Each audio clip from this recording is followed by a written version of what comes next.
Top five, top five, top five. Yeah, girl, you ready to do this? You ready to count this thing down? We're doing the top five, her. Yeah, let's set it off with 1, 2, 3, 4.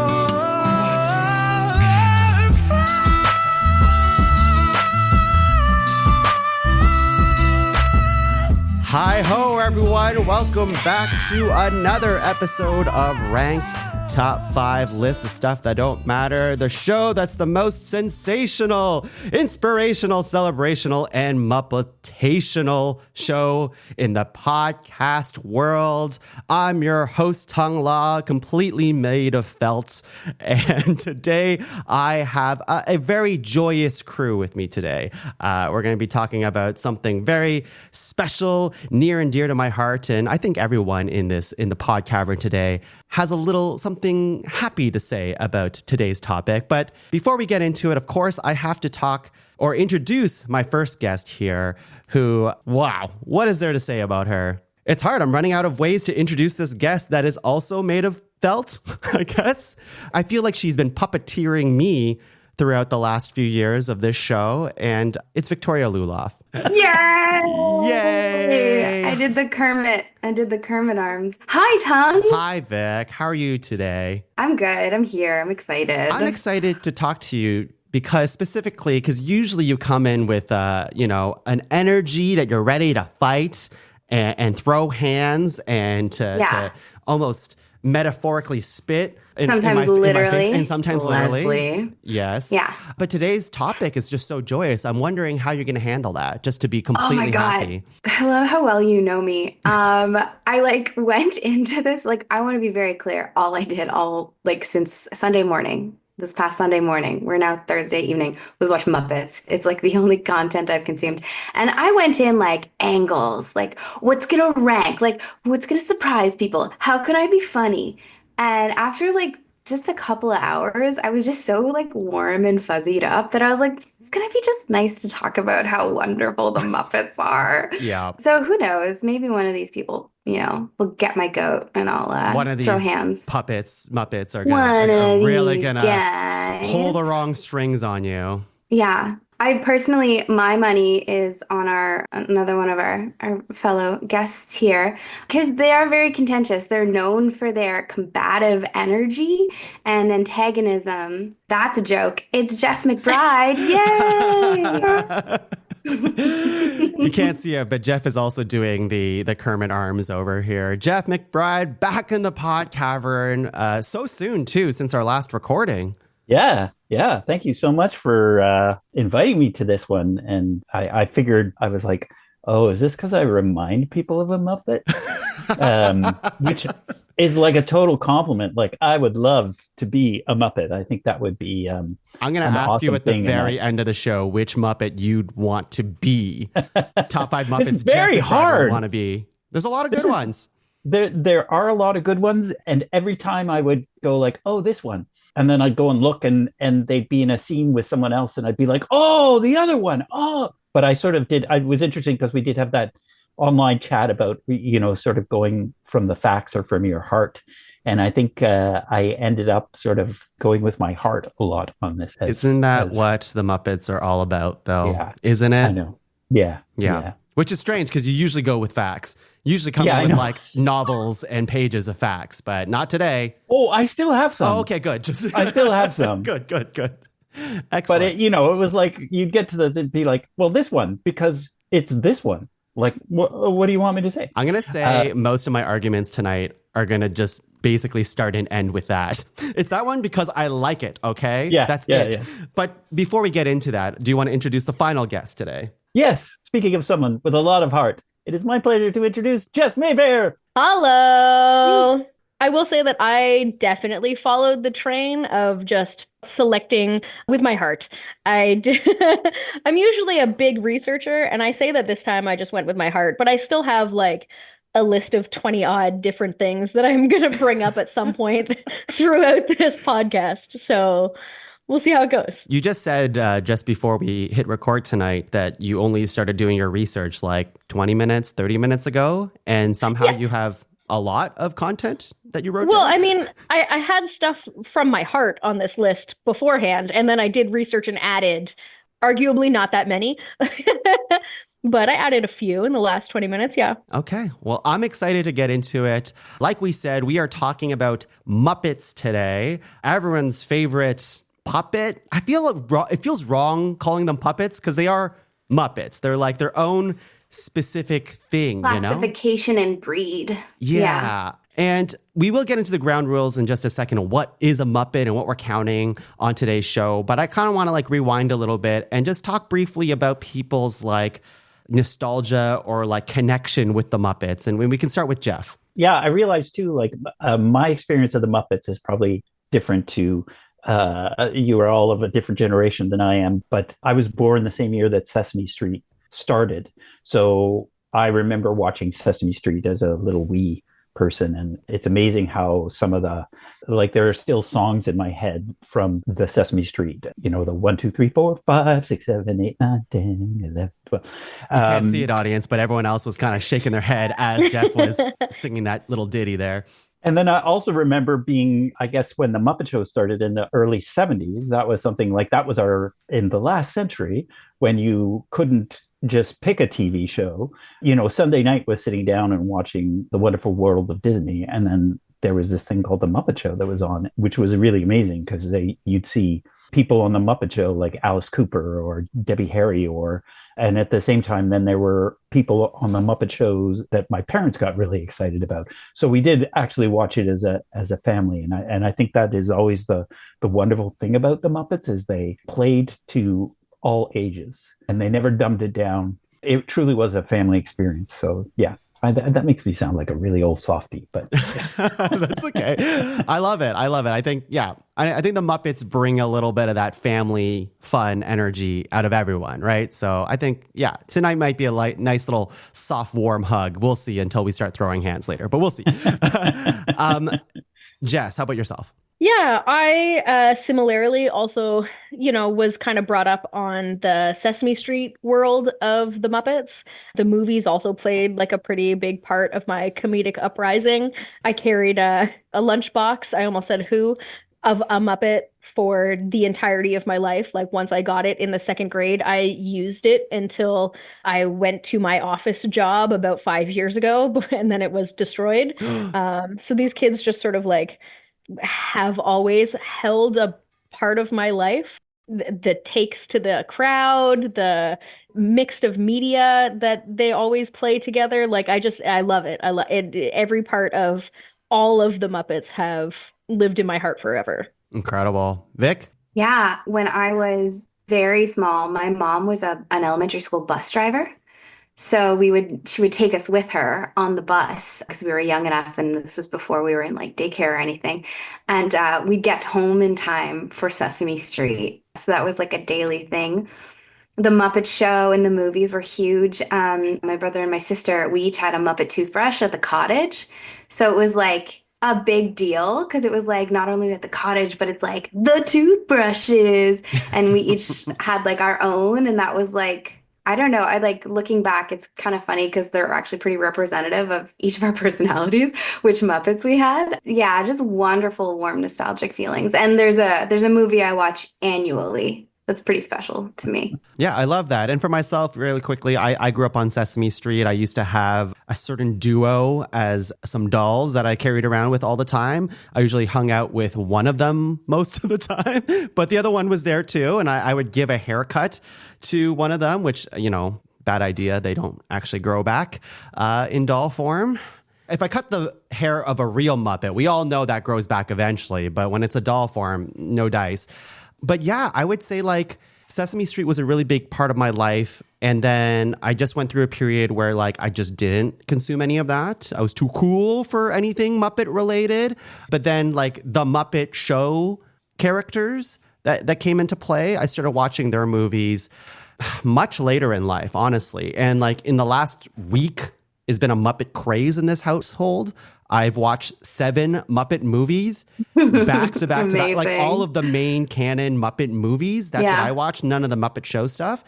And yeah, it was just it was all good. It was all great. None of them were like terribly bad. Even the ones that people were like, this one's like so much worse than the other ones. I'm like, yeah, but it's the Muppets. So even when the Muppets are bad, they're still pretty great. I will say, with the exception with the latest Muppet movie, Muppet Most Wanted, there's a scene, a very quick scene on the train where one of the Muppets, actually all of the Muppets, are kind of hanging out with a certain canceled celebrity named Diddy.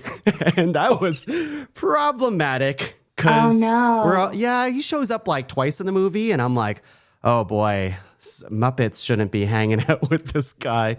But besides that black mark on their filmography, I think they're doing pretty good for themselves. But I've always enjoyed like how the Muppets, like how meta they are to the audience. I love their singing. I love like the parodies of different things that they do. The Muppets are timeless. And they're just so silly and heartwarming, and they have a message to tell. But above all else, they are just kind of wacky in their own way, and they hang out with all these real life celebrities, but they themselves are celebrities. Like, if you ever seen like interviews of Muppets for like commercials or like for movies or anything like that, they're interviewing the Muppet themselves. They never show that was behind the camera stuff, right? And I think that awesome. was something I pointed out to a friend of mine. We watched one of the movies last night. Maybe we did a gummy, who knows? And I said to her, I was like, think about it. The Muppets know they're not the characters in this movie.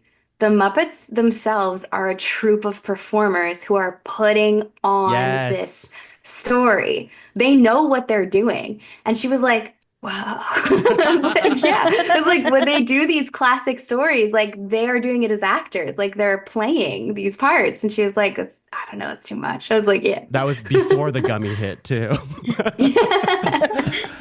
But yeah, I think that's just like such an incredible thing. And all thanks to Jim Henson, who created the Muppets in, I think, the 1950s. And like he passed away in the 90s.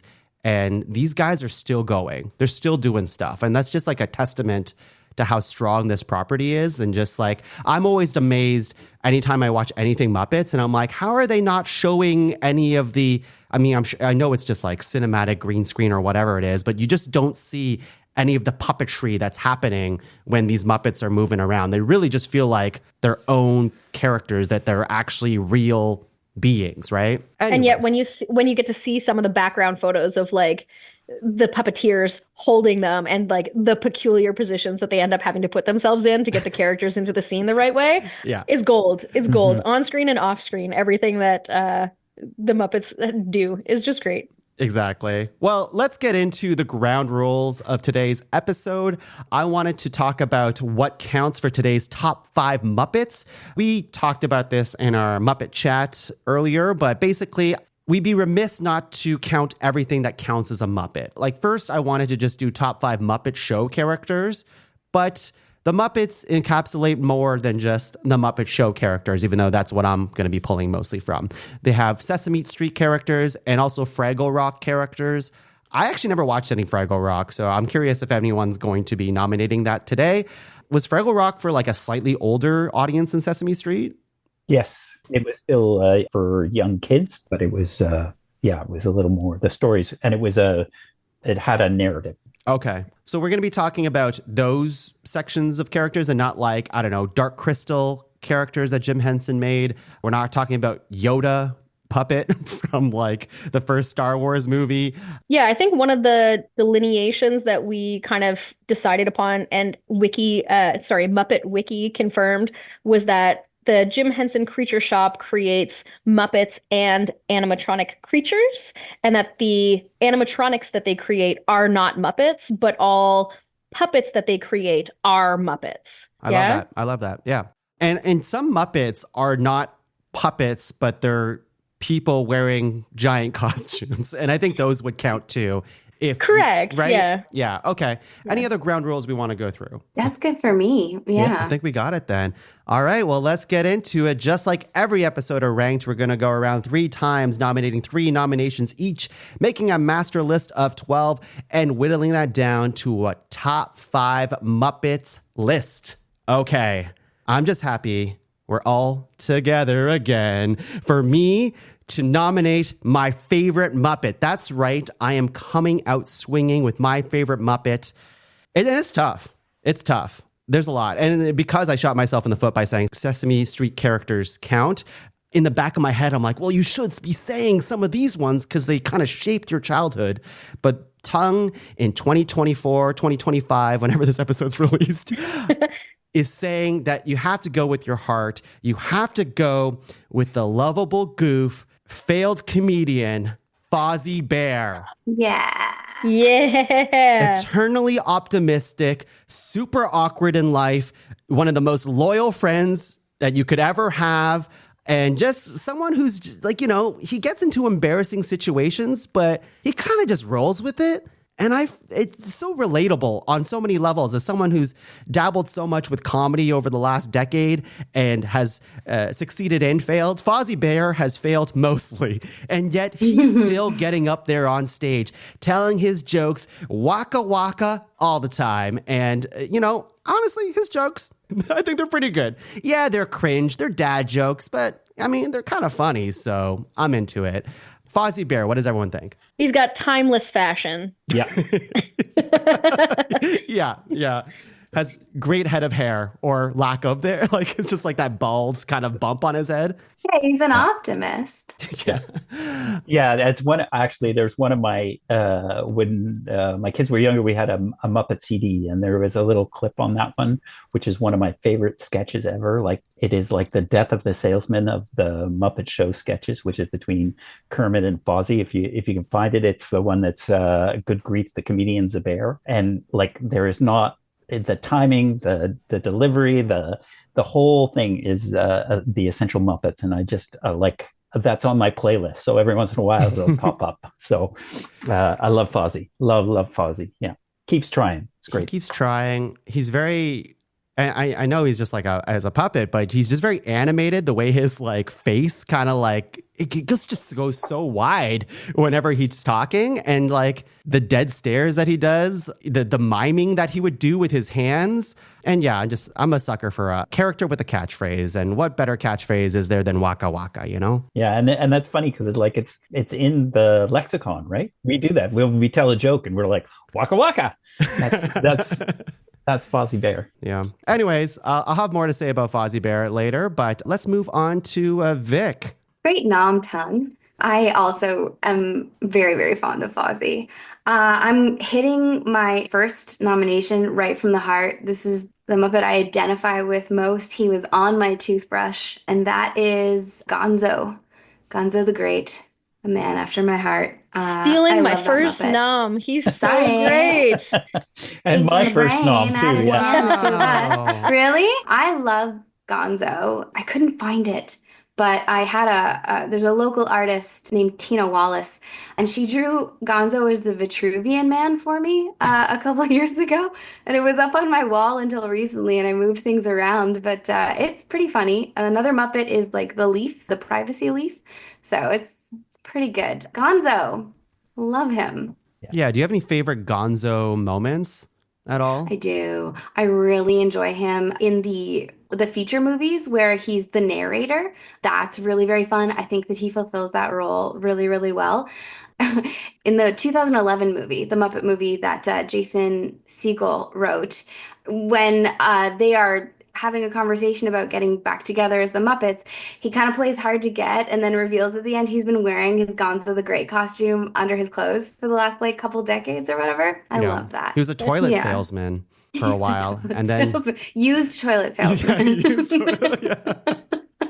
He's great. Industrious. Yeah. I like that, like, he's kind of indignant, like he gets a little indignant and like of himself, which I find relatable. So I love it. I was just thinking, because the audience, maybe they haven't, thought of the Muppets in a long time. Could you like quickly describe what Gonzo looks like, if you can? Yes. I want you to picture a blue, fuzzy creature with gorgeous pink eyes and a very, very phallic nose. Very phallic nose. A very phallic nose. In Muppet from Space, I'm pretty sure that one, which is very gonzo-centric. They take out like a gonzo cake, or they make like a gonzo cake because they're like, oh my God, gonzo's from space, whatever. We got to celebrate gonzo. So they try to like make stuff that looks like gonzo, and they have this cake that looks like gonzo, and it's just very, very penis-like. I think that like he harkens back to like I'm gonna get real nerdy on y'all, but this is the right group. It harkens back to like a commedia mask. Like he's got like the pantalone nose, which if you Google it, it's like a classic Italian style of theater where they wore masks, and this one main kind of character had a big old honking nose. Yeah.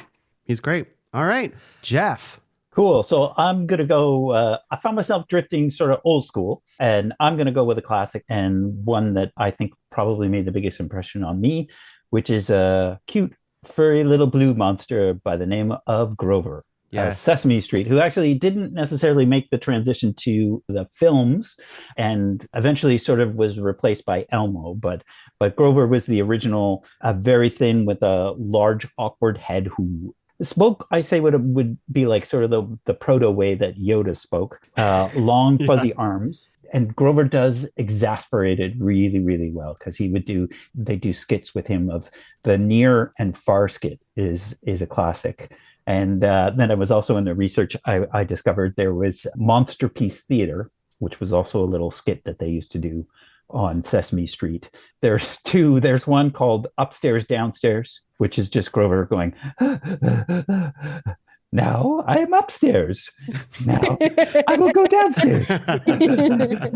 And then there's another one called The 39 Steps, which I think is just another version of Upstairs, Downstairs. But he's also in such classics as Taming of the Shoe and this is great. Oh my gosh. Yeah, and Chariots of Fur, which is Grover and Harry Monster doing their adaptation of Chariots of Fire, complete with almost Vangelis music. That's one of the first times, I don't think, because you usually don't see the Muppets' feet. That was a big thing. I think when the Muppet movie came out, that was like the first time. And I think I read that they actually were like, anytime we can see their feet, we're going to make sure that we can do that. But you can see Harry and Grover.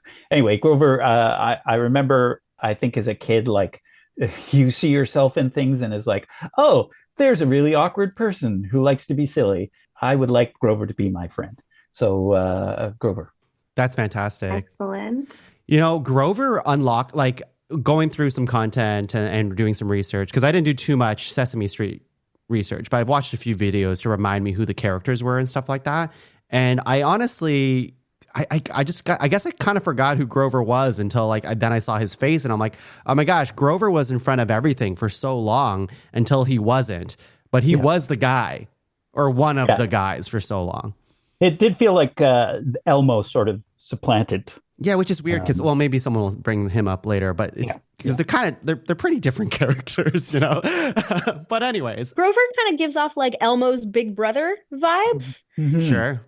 And then maybe it's like he moved off, went to college or university, so he wasn't on the show anymore. Like, I also love Grover quite a bit. I read a book to my child that is the monster at the end of the book that stars Grover and friends. Classic, Near weekly, she picks that one, and love that guy. I'm glad you're still teaching Muppets and stuff to the future generations, because I feel like a lot of children in my family, there's just no Muppet love happening. Like I was, usually when I do one of these podcasts, I'll like bring it up and be like, hey, this is the next episode of the show. And I was like, oh yeah, Muppets. Like everyone freaking knows the Muppets. But a lot of like I would say some people feel like they're too cool for Muppets these days.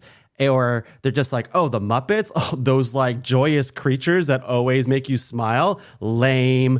I'm not going to teach my kids about the Muppets. Why don't I get them to watch Frozen for the 80th time instead, And I'm like, man, you're really missing out. The Muppets freaking rule. Those it's very highbrow humor, the Muppets. Like there's layers to it, so they don't get it. They can't comprehend it. Near, far, like that's deep and shallow. I was thinking near, far, wherever you are, but that's where my brain went. And I was thinking Far and Near and Here, which is a show that Geoff wrote. So Well, all of our brains are all over the place here. Jess, first Muppet. First Muppet. Since Gonzo has been taken off the list, I'm gonna have to go my first nom to be a true Muppet Show nomination. But we failed to talk about groups in the beginning of the day. Ground rules. Groups count if they are always paired together. And like Amazing. You wouldn't really associate them without the whole group as a whole, you know? Great. So while there is a star of this group that is lives in my heart deeply, I'm going to go ahead and use my first nomination to get the Electric Mayhem on the board, where all of the guest stars that we spoke about earlier would be nothing without their backing band.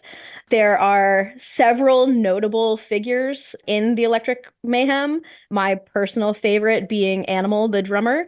He is my guy, but I feel like without the music of the show, there is so much missing, and they provide all of it. So, yeah, that's insane because I would consider, and we can group it in because he is part of the Electric Mayhem. Like Animal feels like he's so big that he could be his own nomination, right? Like he's a breakout star. Yeah, he is the character from Electric Mayhem that you're like you're looking for him. You're not really going for like Teeth, Dr. Teeth or whatever. Like, yeah, who's and like important. Animal has his other moments. Like he's not just in the band parts. So like I feel like he can also live as his own nomination if he wants. But for me in particular, the Electric Mayhem as a whole, the energy that they bring to the show, the energy that they bring to the guest performances as a part of it, like they are integral to me. So I am nominating them as a whole. Could you describe just say the names of the other, if you remember the other characters of the Electric Mayhem? 100% I can. There's Dr. Teeth, who was on keyboard and vocals. Floyd Pepper did bass guitar and vocals. Zoot was on saxophone. Janice also did lead guitar and vocals, and like she is also a fantastic character. Animal was on drums, and there was a guy called Lips who played trumpet. Yeah, and they even got their own TV show, I think, or like a season of Muppet TV show where they're going on tour or something like that, which would make sense because they're a band. Awesome. Electric Mayhem. Does everyone love the Electric Mayhem here? Yeah. I forgot about Zoot, but and he always had at the end of the Muppet song, it was always him making a weird sound out of his saxophone and looking at it strangely. So yeah. Who's the one with like the big kind of like handlebar mustache? That's Floyd Pepper on Floyd guitar. Pepper. Yeah. Okay, that guy's cool. On bass guitar. That guy's cool. All right, a second round of Muppets. Let's go. I think this one has to be said. This one has to be said because watching all of these, people ask me, did watching these 7 Muppet movies actually change your mind about who your favorite Muppets were? And to me, no, like personally, I already knew who my favorite Muppets are. But for this list, it's kind of like one of those things where I'm like, well, now I know who should, like, I have my personal favorites and then ones that need to be said. And the one that needs to be said and also is one of my favorites, but maybe wouldn't have made my top 3, but should be in the top 5 potentially, is just a glamorous pig with attitude, a diva. She's strong. She's independent. She can do freaking karate. She is a juggernaut when it comes to like just being just fun and comedic. And there's just so much about her that's just so iconic. It's Miss Piggy. Yeah. Kissy, kissy. That's my Miss Piggy. And I love like the amount of French that she throws. Like it's such light French where she just, and moi, and toi. And it's just so, there's an elegance about Miss Piggy, but when she like gets angry and she's like, all right, frog. And like, she's just like angry, you know, she's angry and she's going to go kick some ass. And like, she's just so integral to the group. I mean, she's like one of the few female Muppets in the cast. And she does a lot with being that. Like, she still owns it. She's like, I would say she's like in the main like 3-4 Muppets that like make up, like you couldn't really do the Muppets without Miss Piggy. And like her fashion sense is incredible too. Like she's always wearing some sort of very stylistic thing. Like in several movies, she's like a model and things like that. And she has like luscious hair, great singer, lots of attitude. I don't know what there's not to like about Miss Piggy. What do y'all think? I love Miss Piggy. You know, like you hear something a few times and then it like plays in your head over and over again. All week I've been walking around like pigs in Spain. And I've been like saying it to my dog, just like holding his face. But so good. I love Miss Piggy. You have a very good Miss Piggy impression, by the way, I've been Tom. listening That to was a good. lot. Oh yeah, I can keep going, but maybe I'll save it. Please do. I'll use it as my Save ace it. in case someone's like, Miss Piggy doesn't deserve, and I'll be like, you want to hear Miss Piggy? I'll bring her as a guest right now. Yeah, Jess, Jeff, you Miss Piggy fans? Yeah, feminist icon. You know, like you can be beautiful, you can be powerful. You know, like she's Miss Piggy's amazing. I agree with all of the things that have been said about Miss Piggy. My only flag with her is like she's a bit controlling. Sometimes. Well, she can knows be a what she bit wants. much sometimes. Yeah, and like that's great. It's good. I just worry. I worry for her sometimes and for her partner. Yeah, but at least she knows karate. At least she knows karate. There's a great scene, I forget which Muppet movie it was, but where she basically like starts fighting against like another like assassin, essentially, and they go toe to toe with one another, and like she ends up winning, which is obvious. And she's just so much attitude, and I'm all about it. Actually, like when I was a kid, Miss Piggy scared me because of the way she looked. I was just like, her eyes and stuff like that. I'm like, oh, I don't really know what her deal is. But as I got older, I just appreciated her as a character more. But yeah, let's move on. Vic. Oh my gosh. I was gonna nominate Animal, but I really love him as part of the band. Like I think that was a great way to nominate them, Jess. Woman. That's my animal. And so it was pretty good. Yeah, I could do better. Yeah. Drums.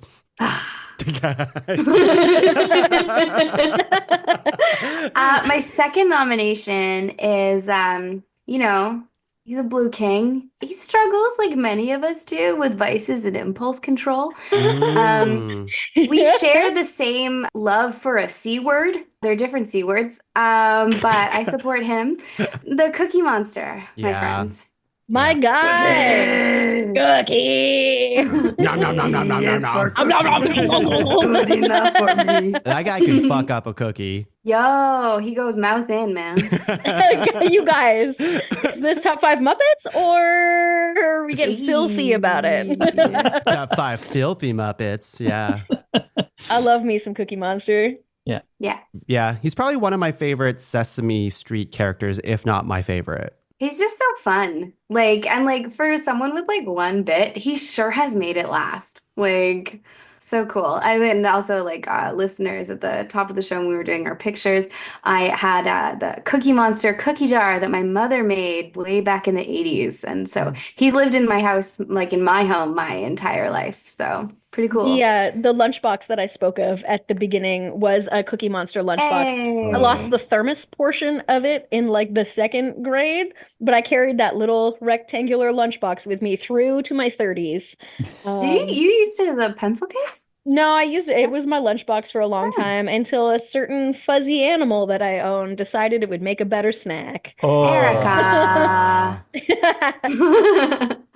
It was my child, yes. I feel like Cookie Monster, like he was just on everything for so long, like as merch. And Yeah. I also own like a Cookie Monster like children's wallet as well. Yeah. And there's some like other thing. shorthand for a personality type. It was the girl in high school who wore Cookie Monster pajamas. If you went to high school in like the 2000s, there's a very specific kind of kid who wore like Cookie Monster pajamas to school. And yeah. I didn't have the Cookie Monster pajamas, Iconic. but I did have the lunch bag. Cookie Monster also has like very fun eyes because he just has like giant, I don't know, They're just tennis round balls. on They're just top. like super round on Yeah. top of his head, and they're very googly eyes They're always like Yeah. moving around and stuff like that.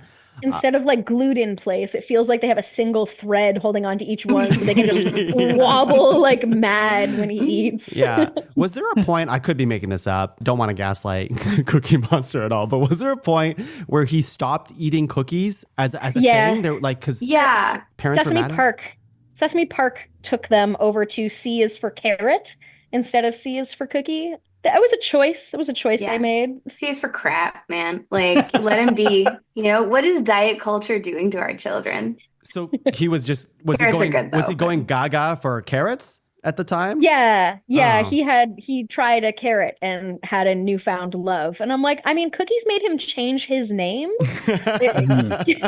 Carrots did not. So And he wasn't like against any cookie, right? Like I think he would usually eat a chocolate chip cookie as far as I can tell, but like I feel like he'd eat any cookie. He ate letters. He ate the letter C. Monster. He was the host of Monster Piece Theater, and he had a pipe, and he'd eat his pipe at the end of the Monster Piece Theater. It's just He's so relatable. He's so relatable. Pure, pure comedy. Same bit every time, just as funny. Yeah. He's the Richard Jelena of the Muppets. Oh my God. That's niche. I don't know who that is. Oh, it's the Cookie Monster. He's the Okay. Cookie Monster of He's a the cookie- old Ottawa theater scene. Yeah. Okay, so it's very niche then. Very, very niche. All right. Well, let's move on to the Cookie Monster of this group. Jeff. Okay, this is my my little research dive here. This is Bip Padota and the Snouts, which probably doesn't mean anything to you. But if I say mana mana bum bum banana mana mana. So I love this one because I don't know whether you know or not that song was originally written by an Italian composer, Piero Umiliani, and it originally appeared in this sort of softcore, what they call an Italian mondo film, which was a pseudo documentary, and it was called Sweden, Heaven or Hell, and mostly had people sitting around saunas naked. So it was one of those things. It was supposed to be an educational film about Sweden, but anyway, Very so they educational. It sounds very like. educational. Anyway, that's just Heaven a or sort of fun hell. deep dive on that piece, and you can see snippets of it online. Anyway, the Muppets took this song, and they don't think I wrote down, but it was originally done on the Muppet Show, so in the 60s, and then it sort of went on to other variety shows and things like that, and the creatures were built and rebuilt. I don't think it had a name at the first, so the bit name is something that came later. Anyway, but the gag has been going on for years, because I think there's a couple of sketches and I think at least one film where somebody mentions is in the scene and doing, I don't understand this phenomena. And then the Snouts pop up and go, do their bit. So it's a long game and it's still going. And apparently Miss Piggy was on The Masked Singer in 2022. Get out of here. Performed this song with the Snouts, who are the two creatures. And they're called that because they have snout mouths. I love the idea that a Muppet was on The Masked Singer and everyone's like, who could it be? Yeah, well, it apparently wasn't the only one, because I think there was another one as well that appeared on the. So I don't know whether The Masked Singer did like a Muppet special or something like that. It's not really my jam. So yeah, so I think because they have existed in popular culture for so long, and they've actually sort of gone beyond just the Muppet Show and just Sesame Street. As you say, they've sort of moved into all other things. But the fact that this is sort of, I feels like this is a touchstone that at least everybody, if they don't know the Muppets and they don't know Sesame Street, they will at least know the Mana Mana song. And I just love the story behind it too. So what is Bipadota? Is that, am I getting this? Bipadota. Bipadota. Bipadota. But it's not when I think of Menomina, I think of like the pink birdo looking creatures from those Super are the Mario, snouts. Yeah, right? yeah, but yeah. that is not Bip. Bip's the one who runs around in the background and goes off in the. Oh, the like soloist. the scat. And then he runs back in and goes. the scatter, the scat man of the group. The scat man. Yeah. Okay, yeah. so he's the one with like sunglasses and like orange hair. Correct. Yeah. He's the scatter. Okay, cool. Yeah, I just yeah, wanted to like picture it because I was picturing the birdo creatures. Ba-da-ba-ba-da-ba. Great. Awesome. I did not know that character had a name like that. So I didn't know either. I had to. I just discovered that. So cool. Jess. Yeah, Muppet Wiki actually lists him just as Mana, which is funny. He is Mana? That's what Muppet Wiki says. Yeah. Wow. So those are big boots to fill. So they're singing about him. I think he's got a little bit of a Pokemon situation where like most of what he says is Mana, so he just is Mana, you know? Okay, cool. Yeah, that's fun. Because the rest, like scatting doesn't really count as words, right? Yeah, but Pokemon scat, right? That's what I'm saying. Yeah. Yeah, okay, yeah. You never hear Pikachu scat? That's what the Pika Pika part is, right? Yeah. All right, Jess, what do you got? All right. This is a strange turn of events for me. I thought for sure I was coming in here with a whole bunch of nominations. My heart is taking me other ways. So Do it. I'm gonna do another group nomination. This time is just a duo. Oh, come on. Because they are fantastic at being part of the broken fourth wall and being in nearly every Muppet Show episode that I can think of. Mm-hmm. I'm gonna go with the classic Statler and Waldorf. Those two hilarious commentators also just call bullshit when they see it, which I think is fantastic, but they're never like overtly mean or harsh. They're just very critical. They're pretty mean, but they don't say it to the other Muppets. They're just kind of saying it to each other. And they're saying it to each other in like in a sense of poking fun, not in a sense of like actual harshness. Yeah, I love those guys. I really enjoy that they always never seem to want to be there, but always come back anyway. They have box seats. They have season ticket box seats to this show. Yeah. Like, who are they kidding? This is their favorite. Yeah. And like, I think that they are Muppets, for they are on the Muppet Show, but they are not on the Muppet Show because they are observers of it. Like, there's many layers going on here for these guys, but I love them. So I'm going with my heart. Wow, that's great. They were on my list too. Now, can you describe, if you can, what Statler and Waldorf look like to the audience? Sure. They look like two old white men out at a show together. They always sit in a red opera theater box. They always wear suits because they are classy, and they just look kind of like grumpy and old. They've got that like, I don't even know what to call it, the like hair that only comes around the sides and a lack of hair on top. That's called a wide part. They got a wide part. Called a wide part. Yeah. One has eyebrows and one has a mustache, but neither the other two shall cross. I think a fun fact of them is Waldorf was actually puppeteered by Jim Henson. So that's like a fun little factoid. Was the other one puppeteered by Frank Oz? Do you know? I thought that was it was else? Richard Hunt. Okay. All right. Yeah. Good old Dick Hunt. I'm so glad you said it. We were all thinking it. Yeah, I love like the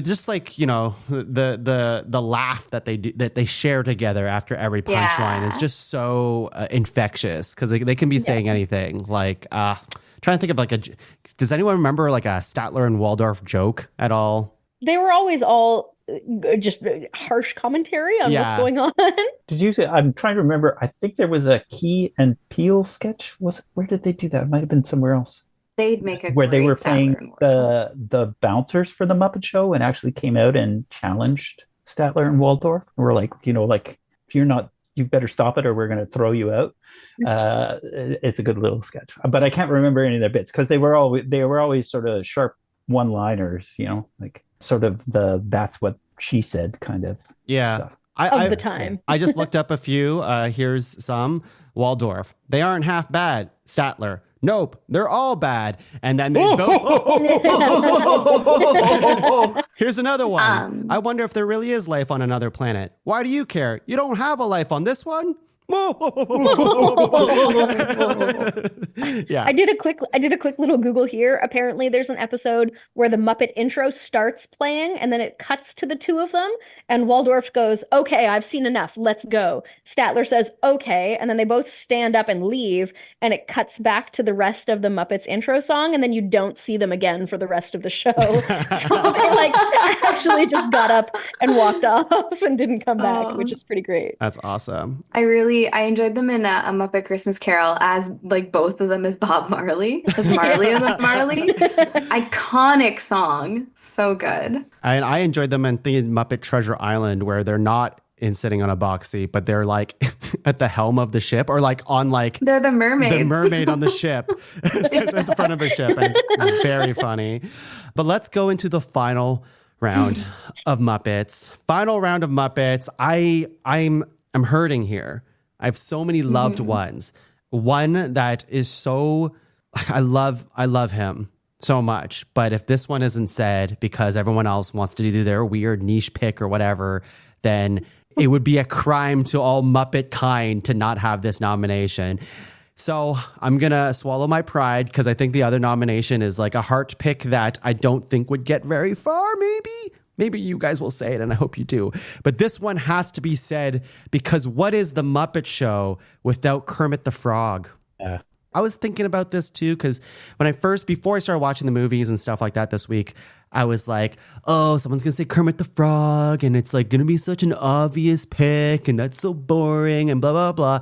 But as I'm going through all this Muppet content, Kermit is just so much more than that. He's just so involved in the entire production of the Muppet Show and the Muppets' lives. He is the fearless leader. He is calm and collected, but he's also like, he knows when to speak up as well and to say when things are kind of going kind of crazy. You know, he can be a little stick in the mud sometimes, but it's usually because he's trying to look out for his friends and for his family. And without Kermit, there is no Muppet family. And without Kermit, there's no one to introduce the Muppet Show and to sing Rainbow Connection and to have this hilarious love thing with Miss Piggy where they're it's a situationship. It's a long-term situationship. It is like he does, and he's afraid of commitment like a lot. He's such a fuckboy. Like, let's be real. Like, I think maybe he's just afraid of committing to Miss Piggy. But every time they see each other, anytime Kermit sees Miss Piggy, his mouth drops. Like That's he's just fair. like That's fair. he's obsessed. He's obsessed with her. pig. Maybe not as obsessed as Miss Piggy with Kermit. But like he's into it. He's just afraid of commitment at this time. He doesn't usually want to get married ever. But I think Kermit's just such a fun character. I love the way he like moves his arms. I just love the way Kermit like talks as well. I can't do it. I can't do Kermit, but He's got kind of like this sort of thing going on. A little bit deeper. hey guys. Oh, Kermit the Frog here. There it is. There it Jeff. is. There it is. Do it again. Do it again, Jeff. Hi ho, Kermit the Frog here. That That's- wasn't as good. That's Very good. That's Yeah, very amazing. good. That's amazing. Better than what I could do, Jeff. So, yeah, Kermit's amazing. I think he's great. Super funny. Just awesome to have. It would feel wrong not to have Kermit on, at least mentioned in the top 12. It was so important to Muppets all around. This is I thought this was the Ryan situation. Like who's like Me it's too. so integral, but who's going to say it? But yeah, nothing without. And I feel like Kermit is the bridge from Sesame Street to the Muppet Show to the Muppet movies, and it was all sort of built around Kermit's ambition. So he is kind of the sun around which all the world spins. So, Yeah. And like he's the little green frog one, right? No, you're thinking of the other one, the other frog, that smaller frog. That Robin. Robin. Yeah. The cousin frog, His Robin. nephew. Or Tiny Tim. Yeah, In that's Christmas played by Carol. Robin. Yeah. Or No, in the- I'm glad you. yeah. I'm glad you said it, Tong. It was a total Ryan situation, and like, had you not said it, I would have said, "Okay, we've edged them long enough. Let's give him the frog." Gotta give him the frog. Yeah. Yeah. So good. Vic. Oh my God. I was gonna give him the frog. So Listen, I am gonna go with my heart on this last one. I don't know how far it'll take me, but I know it will be somewhere true to myself, and that is Snuffleupagus. He's a big old Yay! he's one of the Muppets from Sesame Street who it clearly takes like people inside to move around and stuff. And he's like, is he a mammoth? Like, is he supposed to be like a woolly mammoth offshoot kind of thing? Oh, I just love him so much. And his big old eyelashes, you know? He looks like He's an like- anteater almost. Yeah, he's Yeah. somewhere Well, it's between a it's- giant anteater and a mammoth. Yeah. I Yeah. love him. He just makes me happy. I like the way he walks. Also, a little bit of a phallic nose, which I'm seeing a little pattern Hey. here. Oh, you like a theme? We love a theme. It's been a while since I've even thought of, is it Mr. Snuffleupagus? It is. It's a Mr., It is. right? If you're It's not- nasty. Yeah. Which we are. It's that kind of show.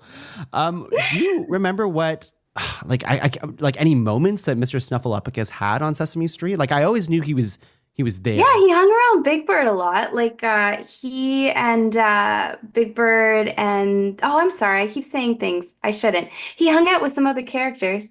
I was about to list with some. How with embarrassing. some big This bird. is my first episode, guys. I'm so sorry.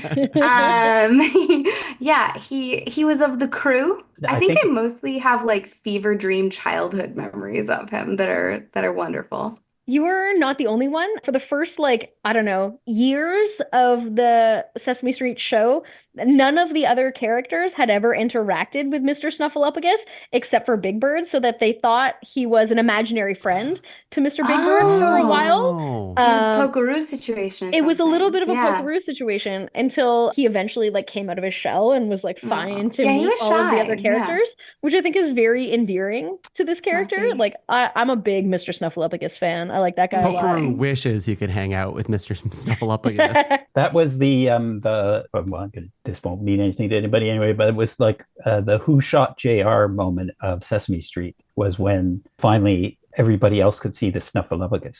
Because it's this giant elephant, right? And it would be talking to Big Bird, and then Big Bird would go over and say, Mr. Hooper, Snuffleupagus said. And Mr. Hooper would come out and go, Big Bird, there's no one here. You know, and it was that sort of thing. And I think they actually did it because maybe there's an urban legend or not, but I think one of the reasons that they decided that Snuffleupagus needed to be seen because they thought it was important for children to understand, like it's important for adults to believe children when they tell them things.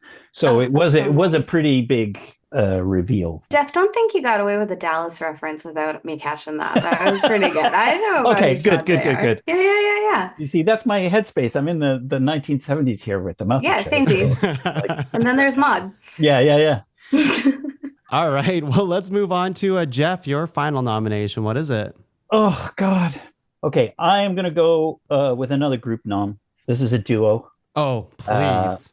Give it to me, Jeff. This is the, I would say, along with Captain Kirk and Mr. Spock, I would say this is one of the original ship couples. I'm talking, of course, of Ernie and Bert.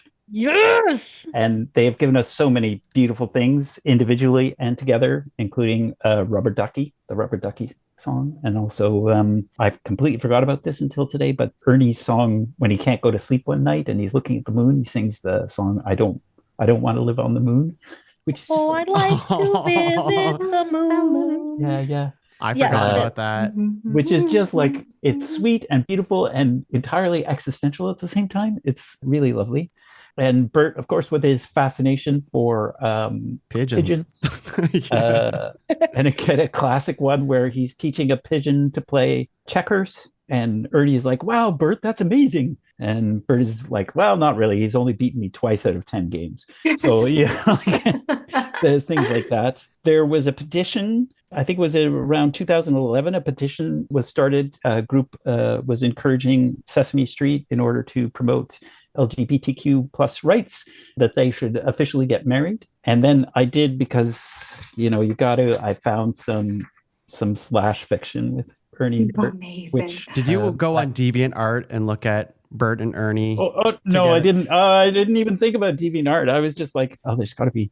Look it after the show, Jeff. But and send us some of your but favorites. I can read some if you want me to. Yes. Yeah, please. Yes. Okay, here we go. I apologize. I didn't properly cite this, so I apologize to the author of this. Ernie looked at Bert spread out on the beds. They always pushed them together on weekends and anniversaries. His hands pressed to the headboards. He'd undressed, leaving just his heart-patterned undies on. A matching kerchief was tied around his eyes. Ernie sat astride Bert's thighs. You look beautiful, Bert. Oh, please, Bert argued, because he always had to argue. You do, dear, Ernie insisted. And you can't argue now. I'm in charge. Bert shivered, but he still muttered something that sounded suspiciously like, well, see about that, under his breath. Ernie muffled a snort, best not to encourage him, even though Ernie really didn't mind if they ruined yet another scene with giggling. The same went for bickering, so Ernie chose not to engage. Instead, he leaned down and dropped a kiss on Bert's neck. Bert stilled, and his arms tensed. Oh my God, is it hot in here or? Oh, Oh, jeez. I could just see Vic's face just enjoying every second of that. oh God, I love fan fiction. I love silly fan fiction. I love when Jeff surprises me with fan fiction. It's all so good. It's all so good. Wow. Anyway, Burn. but beyond that, I mean, that's kind of fun. But beyond that, they're a great comic duo. They're sort of like, I imagine maybe they become Statler and Waldorf, when they get older, sort of thing. Like, but yeah, great comedy, great bits. Yeah. Really interesting characters. Yeah, and they're like, because their roommate situation mirrored Jim Henson and Frank Oz, which is what I was reading. And I was like, okay, so it's these two. So maybe those two, got a little into something back in the day. Who knows if they push their beds together and give each other a little kiss on the neck? We don't know. But we can imagine. Also, what I wanted to say was like earlier when I was talking about the two dolls that I carried around, it was Bert and Ernie. And I figured. Bert was the one that I cut the hair of. I was a big Bert guy. Oh. And I was always fascinated by Bert because he just had that very strong and confident unibrow. Mm-hmm. Nobody rocks a unibrow, but Bert does. And it's beautiful. He also He's has the the Frida ability- Kahlo of the Muppet world. I love his ability to like animate his eyebrow. Like he has this like super angry unibrow that he can pull out when he really needs to let Ernie know exactly what he's feeling. Yeah, great duo. And that leads us to our final Muppet, Jess. Oh, I feel like a weight on my shoulders of all of the listeners and all of the unmentioned characters. So many of them. So many of them. And I'm stuck between two, honestly, and I'm not certain what to do with it. There's one that I thought you and Vic would say, but I'm surprised was not mentioned. So I'm just going to close my mouth until I have a feeling that's one of these two, but I'm going to go with the other one. Okay, let's hear it. I'm going to use my final nomination, the final nomination of the pod, to bring the Big Bird into the conversation. Yeah. He's just like the heart of Sesame Street. He, tries everything, isn't afraid to fail, keeps going no matter what. He's everybody's buddy. He's gigantic, which is fantastic.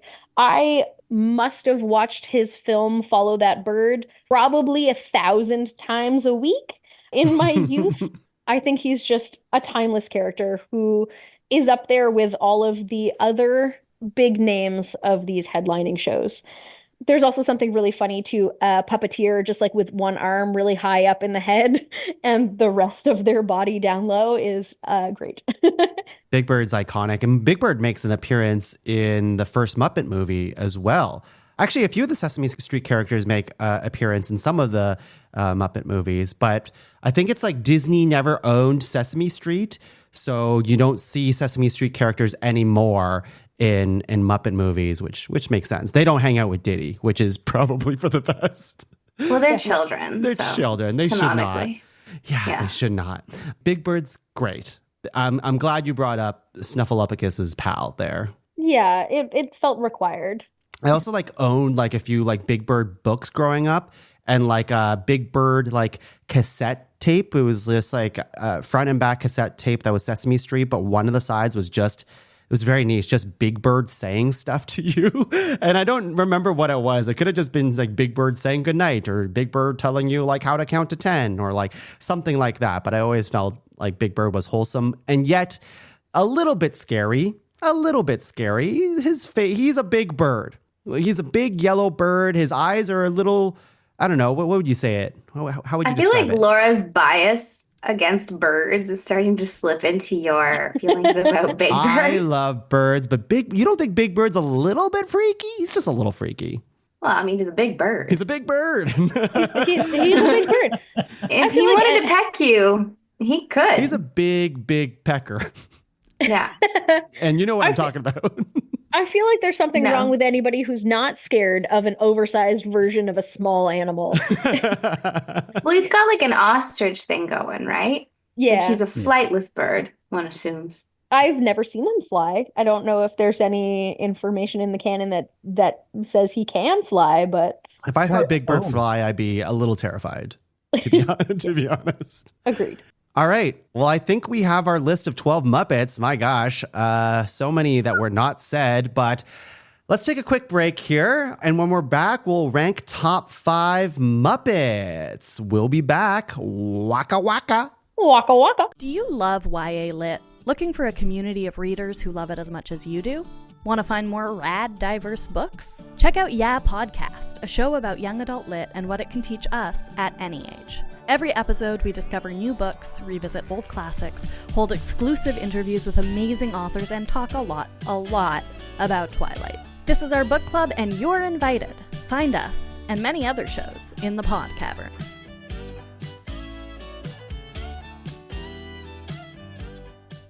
Top five. Hello, everyone. We are back. Maniacal laugh. Maniacal laugh. That's my favorite Muppet movie, by the way, everyone. Muppets 2011.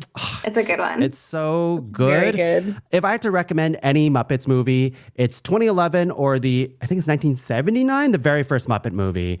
Both just 5 out of 5 stars. Everything else is like still good, but like those two movies, mwah. Especially the 2011 one is just like a Tommy gun of just joke. But anyways, let's get back into ranking the Muppet characters. The Muppet characters, we have a list of 12 Muppets, a lot of Muppets that were not said. No Fraggle Rock, I'm sorry. Was anyone going to nominate Fraggle Rock? Does anyone know Fraggle Rock enough to have done it? They were on my short list, but like the Fraggles, they just don't hold. Maybe I'm getting ahead of myself, but they just didn't hold up enough strength compared to many of the others to make it a viable nomination. Jeff? Yeah. Yeah, no, I think all the good things about the Fraggles were better with the Muppets. You know? Yeah. Like that said, I do remember there was a guy that used to work with Mike Peterson, who's an actor who actually was a puppeteer on Fraggle Rock. So I've actually seen a Fraggle in person. He did a one-man show about that, about auditioning for Fraggle Rock, and he has his own Fraggle. He was amazing. He was an amazing puppeteer. He did a monologue with a Fraggle on stage, which was exactly, and I'm sorry, Tom, you can probably cut all this out. This is cool. But it was amazing because he just disappeared. Like that thing we were saying about when you interview the Muppet, like you're interviewing the Muppet, and the operator is not there. And Mike did this bit in his show where he did his audition, the audition that he did, and it was just amazing because he disappeared, and it was just this little thing on the end of his arm. It was an outstanding performer. He's still doing it too. He still does puppeteering in film. That's so and TV cool. and stuff like That's that. so cool. Yeah. I feel like, I would fanboy out so hard to meet a Muppet and to like talk to a Muppet. Like I don't even care who's controlling the Muppet on the other end. I would just like, it would just be like as exciting to me as meeting like an A-list celebrity. Like of today, I'm like, oh, I don't care. Zendaya's there, freaking Dwayne The Rock Johnson. Who cares? Freaking Kermit the Frog is in front of me. Because they are A-list celebrities, Tom. Yeah. Every single They're one of them. icons of industry. I They've know. been around forever. Absolutely. Since the 50s. Like, that's crazy. That's insane. All right. Well, we have our list of 12 Muppets. Let me tell you who they are. We have Fozzie Bear. We have Gonzo, Grover, Dr. Teeth in the Electric Mayhem, Miss Piggy, Cookie Monster, Bip Bipadada, I'm going to keep fucking that up. Sorry, Jeff. The Phenomena guy. Statler and Waldorf. Kermit the Frog. Mr. Snuffleupagus. That's such a fun word to say. Ernie and Bert. And Big Bird. We have a really good list here, I would say. And like way more is so interesting because like when we opened the door to Sesame Street characters, like look how much different this list would have been if we just stuck with the Muppet Show characters, which we could have done too. But like we have like, I think half our list, maybe even, about half our list is Sesame Street characters. I was a little bit worried. We got through, I think, the first 2 rounds of nominations before a Sesame Street character was even introduced. And I was like, oh no, I can't bring in only one Sesame Street character. So I'm glad that there's some representation there as well. I'm glad you guys brought those in. And like, there's a lot of Muppets that were not represented, which kind of suck because there's so many good ones. We'll bring them up in the honorable mentions, but usually we have a message to send to those people who don't agree with our, top 12 list. And usually Vic would say something to the audience, but would she say it on the Muppet Show today? Well, let's find out. Vic, what do you have to say to those people who don't agree with our top 12? Hey guys, if you're anything like me, the Muppets bring up a lot of feelings, nostalgia, horniness, fluff, and those kinds of things can get us really fired up. They can make us feel like we have ownership over the opinions of things. If your opinions were valid, you'd be on this show, and you're not, so fuck off. Okay, so she did go Waka there on the waka. Muppet. Yeah, waka waka. Waka. Waka. Yeah, wow. I did not expect her to do this on the Muppet Show or wholesome episode, but sometimes it has to be said. You invited Victoria to the podcast. You had to expect this. I absolutely expected You this. set me up for it. That is the intro for me to say that to the audience. I just pity the poor parent who comes across this podcast and be like, "Oh, the Muppets! Oh, I love the Let's Muppets. put that on." Yes. Top 5 Muppets. That's perfect for little Timmy. Why are they talking Yeah. about Gonzo's nose like it's a penis? What's the what's other C phallic? word? What are Bert and Ernie doing together at nighttime? My future in theater for young audiences is long gone now. All right. Well, we have a very strong list of 12 here. And let's do stars for further consideration. I'm going to get Jeff. If you want to star a nomination that isn't one of your own. I'm going to star Gonzo the Great. Nice. Jess. I was gonna star Gonzo the Great. I'm gonna star Ert and Bernie. Ert and Bernie. It's funny because you said it and I didn't really, it sounded right to me. In a Why I way. went for the second time, just to be sure that I fucked it up correctly. No, I will star Ernie and Bert. You gotta. Vic. We gotta go Kermit. Like, come on, man. Yeah. Kermit the Frog. Kermit Fox, for sure. Yo. And he can play the banjo. What other frogs He can do can. that? Very few. I mean, I've seen like 7, but no big deal. It's not that many. I bet you he's the one who taught Steve Martin how to play the banjo back in 1979. Probably. Was there a Muppet episode? I think there's a Muppet episode where they play banjos. I think they do the Yeah. dueling They do? banjos. Oh, I bet that has to be true. I That think has to be there true. is. Okay, for myself, I'm going to pick Electric Mayhem. Oh, dope. Yeah. Okay, we have Kermit the Frog, Gonzo the Great, Bert and Ernie in Electric Mayhem. What else do we want starred here? Anybody can go. Anybody can just kind of go with their heart here. Is there anything else that belongs on this list? Which is very tough because I'm looking at this list and I'm like, I like almost all of these as much as the others. But I'll say mine first. Like, I love Fozzie Bear, guys. Yeah. I love Fozzie Bear. He's so good. So I'll start him. Who else? I think the Cookie Monster needs a serious place on this list. Okay. Yeah, I agree. Yeah, we need a monster. We need an old school monster. I mean, Grover's my fave, but I'm also really partial to the Cookie Monster. Jeff, is there anything else that you want to star? Did you want to star Grover? Do you want to star anyone else? You know what? I'm just going to, I think we need to talk about Miss Piggy. Agreed. I was going to say the same. Yeah. Vic, anything else? Yeah, I'll just double down on Miss Piggy. I think that's really important. So here are the ones that aren't star. Actually, you know what? I think we should talk about Big Bird. And let me tell you the ones that are starred and the ones that aren't, because we've done a lot just now. We've done Fozzie Bear, Miss Piggy, Kermit, Gonzo, Cookie Monster, Bert and Ernie, Electric Mayhem, and Big Bird. That's 8 starred.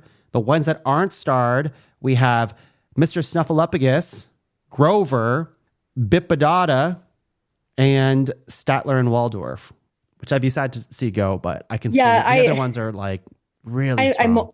I mourn Statler and Waldorf, but like there's so many strong Muppets on this list. And they've got their one thing they do, right? And it's an important part of the Muppet show. It's a good bit. It is a like long-lasting, long-standing bit, but it is a bit. Yeah, I mean, I literally have full-size Statler and Waldorf printed off and in the grid at the theater that I work at, but like no big deal, no big deal. Hilarious. Yeah, they sit in our front of house wash. It's great. They watch every show. Yeah, they're really funny. But yes, they are bit characters for sure. Yeah. So that's fine. Yeah. So are we? How about? I guess the Bipodata was. I mean, that's a deep cut, and I think it's important to acknowledge that sort of the cultural impact that the Muppets have had is more than just those things, and for some people that's sort of like the Menomina song is your gateway drug to the rest of the Muppet world. Yeah, I think it was the first act on the first episode of the Muppet Show. Kermit was introducing it, and he was like, and we've got something called Mana, and then walked off, and on they walked. Like it was like the first bit, the first musical thing that they did. Like I think it was the first act, of the first episode of the first season of the Muppet Show. Yeah. Wow. Yeah. But it was early in the Sesame Street show, and it then carried over into other variety shows and as I say, it's sort of a long joke that still goes on. That's cool. So I just wanted to. I think it's really cool. I love that there's a story behind it, and that's awesome. I love the legacy towards it. So yeah. And I think there's so many good Muppet songs. Like I feel like that's its own episode almost. Like Menomina is like so legendary in its own way. But like, I mean, I think of Rainbow Connection. I think about just the opening Muppets song. Da, da, da, da, da, da, da, da, da, da, or Together Again. Like all of those are like the classics, and then like all the ones that they pepper throughout all the other movies and shows. Like they're great. Yeah. There's a lot of good songs. Like I'm happy with it to go. This is one of the ones that I pick, and I know that it is not going to make the list. Yeah, sure. But I like it. But I do think we need to think about like music is such a big part. So that like the Mayhem, we need to make sure that somebody is representing music, and I'm happy with the Mayhem doing that. Yeah, well, arguably Kermit does a lot of the singing as well. Yeah, and Kermit fucks, and he fucks. he would get in bed with Bert and Ernie if he could. You tell me you wouldn't take all of the Electric Mayhem to bed, because like that sounds like a wild time. Oh yeah, no, that's oh yeah. That's a whole different episode, Jess. Yeah. Fair. They're doing wholesome drugs together. What exactly are wholesome drugs? I don't know. MDMA. Yeah, MDMA. If anybody's going to be an MDMA dealer, it's definitely Ernie. All of the Electric Mayhem. Like Ernie. No. Why do you think Dr. Teeth's like one of his tooths is gold? Is because he keeps rubbing it on his gums, and then like that tooth fell off. Okay, Snuffleupagus. What are we thinking here? Snuffleupagus, Mr. Snuffleupagus. I'm sorry. That was a joke because he's invisible.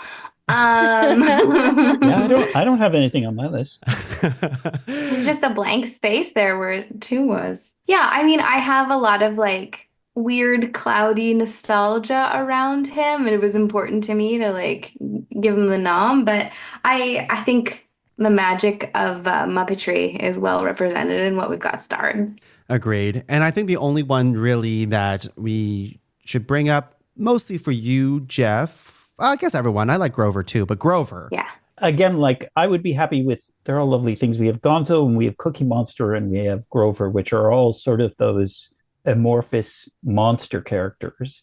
They're all blue. They're all blue. So I'm quite happy. I mean, I had a toss up between Cookie Monster and and Grover. Great. I love Grover's silliness, but like as opposed to all those serious Muppets. But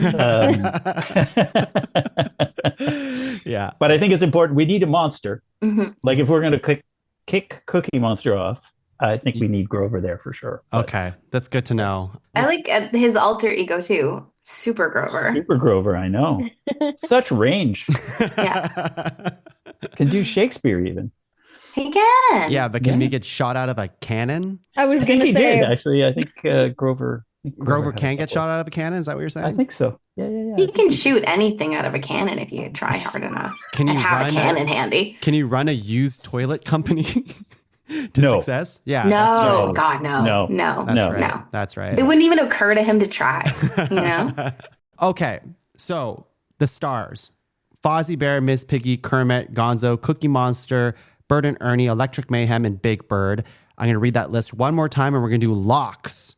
So everyone has to say if it's a lock or not. If someone hesitates, we just move on, and then we just talk about it later. I'll start from the bottom. Big Bird, lock or no lock? lock. Oh, okay. Lock for Jess, hesitation from others. I'm willing to hear the argument. I start him, but I can see it. I can definitely see it. Electric Mayhem, lock or no lock? Lock. Yeah. Especially if Animal's part of that, which, like, Yeah. like I said, like Animal to me is, I would have nominated Animal. Yeah. On his own. He's a breakout star of So the Electric good. Mayhem. He's so Yeah. good. He's the Keith Richards of that situation. In the Muppets 2011, when he hangs out with Jack Black, I think that's really funny too. Yeah. When he's in like That he goes to anger management. in control. He's working on himself. He is Come working on on. himself. It's so good. Bert and Ernie, lock or no lock? Lock. Lock. Oh God, yes, I would. There's just so many good ones left. You're going to betray your childhood time? I would. I would for the podcast. Cookie Monster, lock or no lock? Lock. I would lock the Cookie Monster.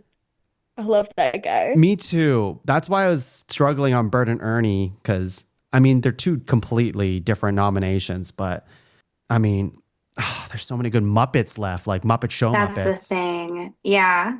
They're all Muppets. Muppet Show Muppets.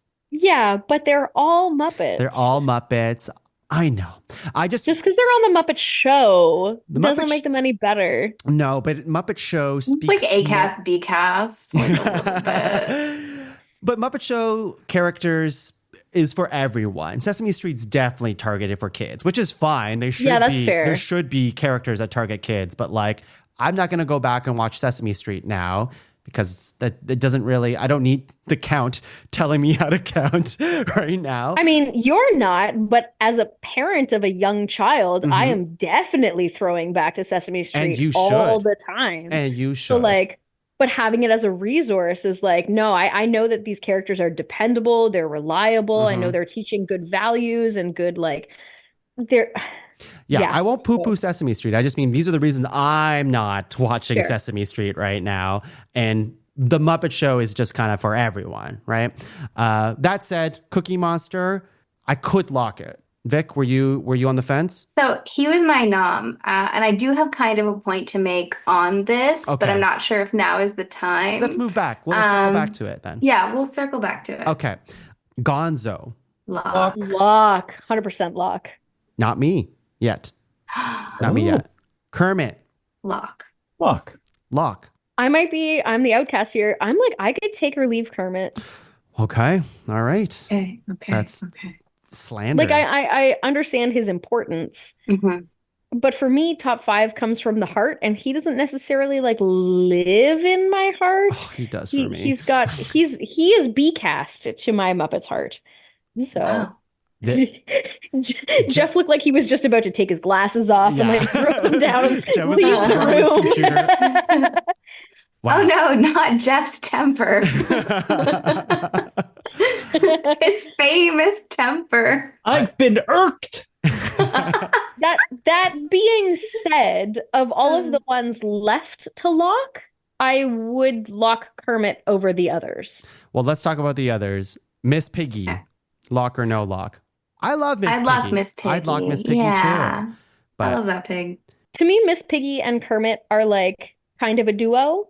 And without Kermit, what does Miss Piggy do? And like, trust me, it hurts my feminist heart to say these things, but like, But it's not your fault they were written that way. it's not my fault they were written that way. I also appreciate that, like, of this list of people, Miss Piggy's the only female solo representation on the list, but like, it's still Miss Piggy and Kermit, right? You know?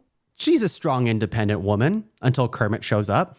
She is, but like, if Miss Piggy was on this list and Kermit wasn't, that would feel weird. Would it? They're pretty, like, in terms of like their characters, they're very different characters. Fully. They operate completely differently, and they want different things, except when it comes to each other. Then they definitely want to make tadpoles, weird piggy tadpoles together. Hooven tadpoles. Yeah. Let's not think about that one too much. They have a family in Christmas Carol, don't they? They do. Yeah. And it's a mix of Yeah. Of pigs and And frogs. there's The girls are pigs and the boys are frogs. The two genders. I think it's Pig and frog. and then Gonzo is the third gender. Yeah. Okay. I'm going to reallocate my pronouns to Gonzo. I do like that. I like that a lot. Fozzie Bear. Lock. Fozzie Bear. I'm a Fozzie Bear stan forever, but sounds like the rest of the crew might not be. So let's see what we have locked here. We have locked Electric Mayhem and Bert and Ernie. Everything else seems close, but not quite there yet. Where do we want to go from here? I think Cookie Monster was very close to And getting. so was Gonzo. And so was Gonzo. Kermit was also close. Yeah. Miss Piggy was close. Fozzie Bear. Vic, were you on the fence of Fozzie Bear for the top 5? Was that where you were at? I think that in the canon of Muppetry, like, Fozzie deserves his place. He is not a favorite of mine. But he has fart shoes. He does have fart shoes. Those are pretty great. He has fart shoes. Yeah. They're You know what, though? When it comes to comedy, I like to be surprised. Like, that is the thing that will make me laugh the hardest. And Fozzie does not surprise me.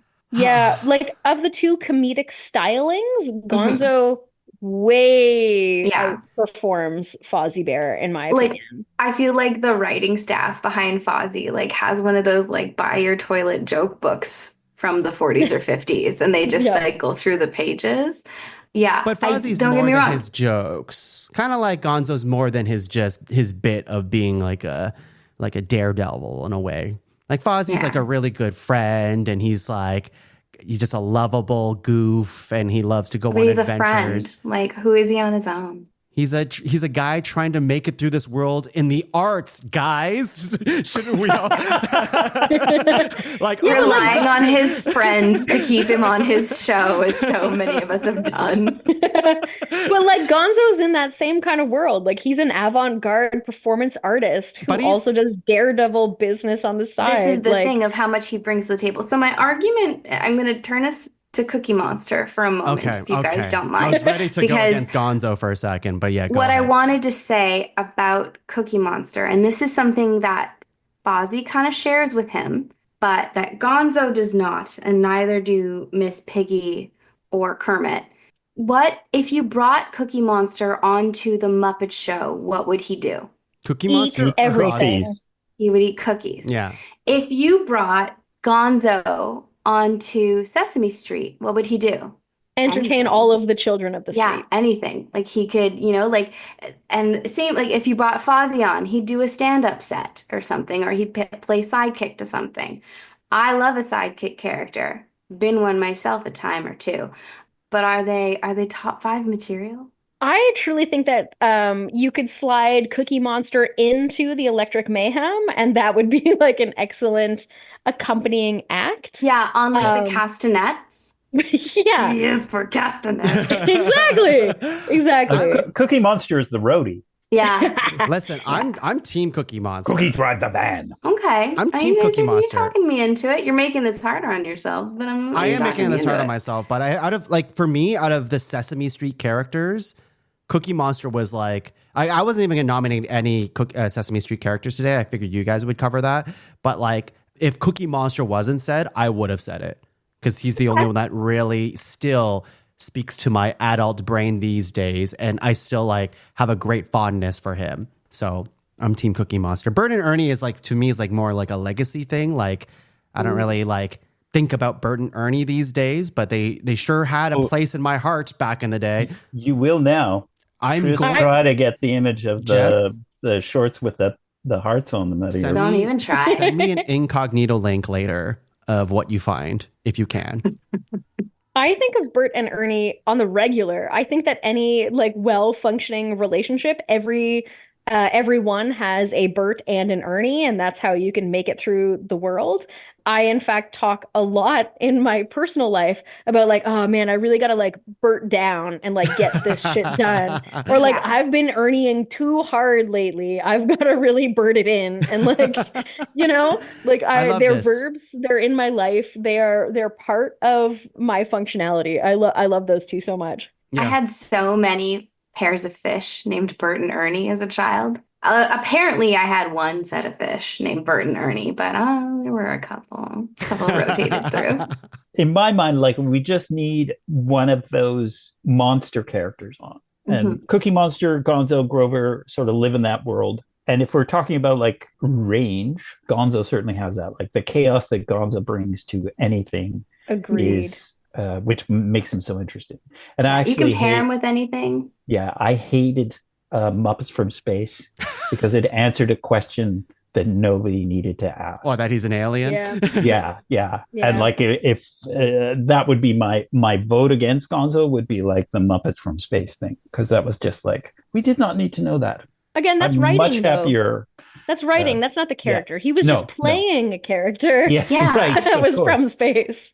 But I love that Gonzo is in anything, and that has his like, well, whatever Gonzo's world is has its chickens and its explosions, and Gonzo loves to fuck chickens. We know this. He does. That man is into poultry. He does. Yeah. Which is, I mean, again, it's pretty like, we did not stop and think about that as children, but no, but we always kept referencing that he kind of looks like a turkey. Yeah. But you know, that's why he likes chickens so much. Anyways, he loves them. I mean, you've seen the eyes on Camilla? Yeah.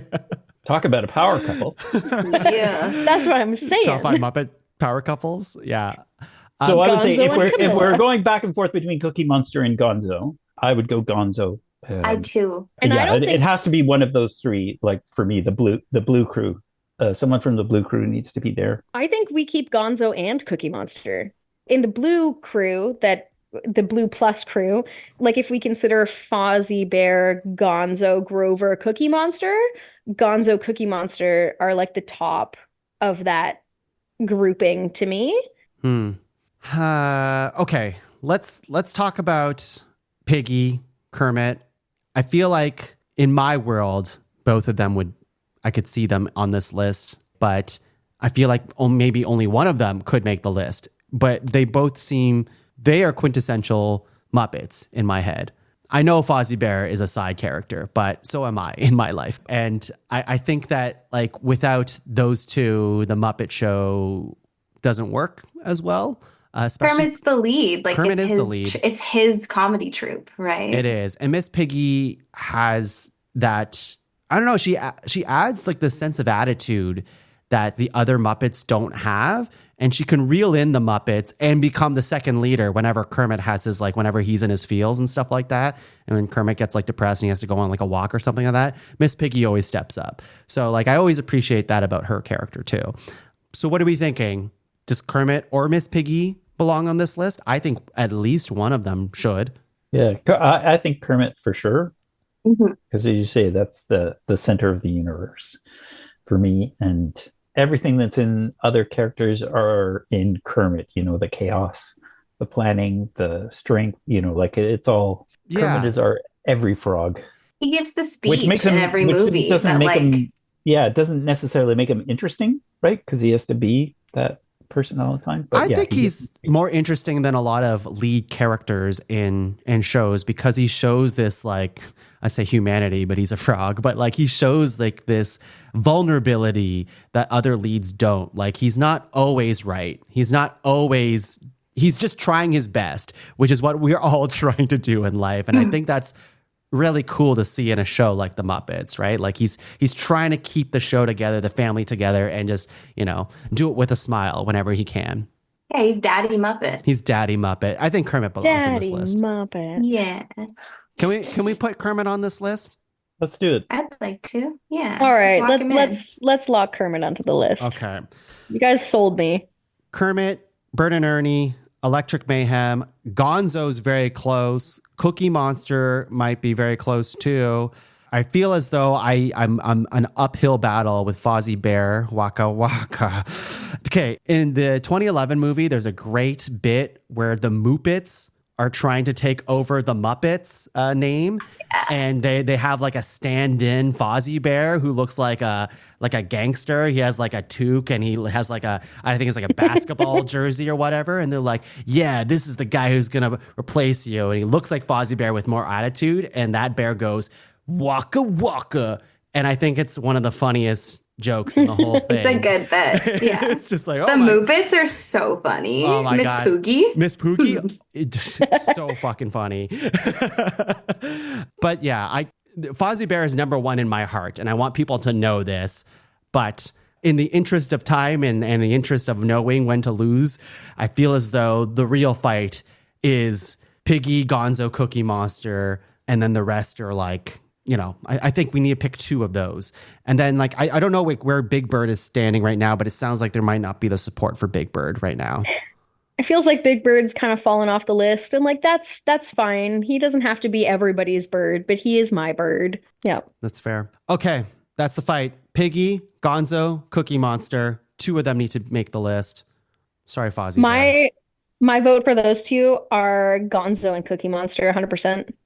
Jeff? I'd go Gonzo and Piggy. Sorry to interrupt there. No, that's good. Gonzo and Piggy.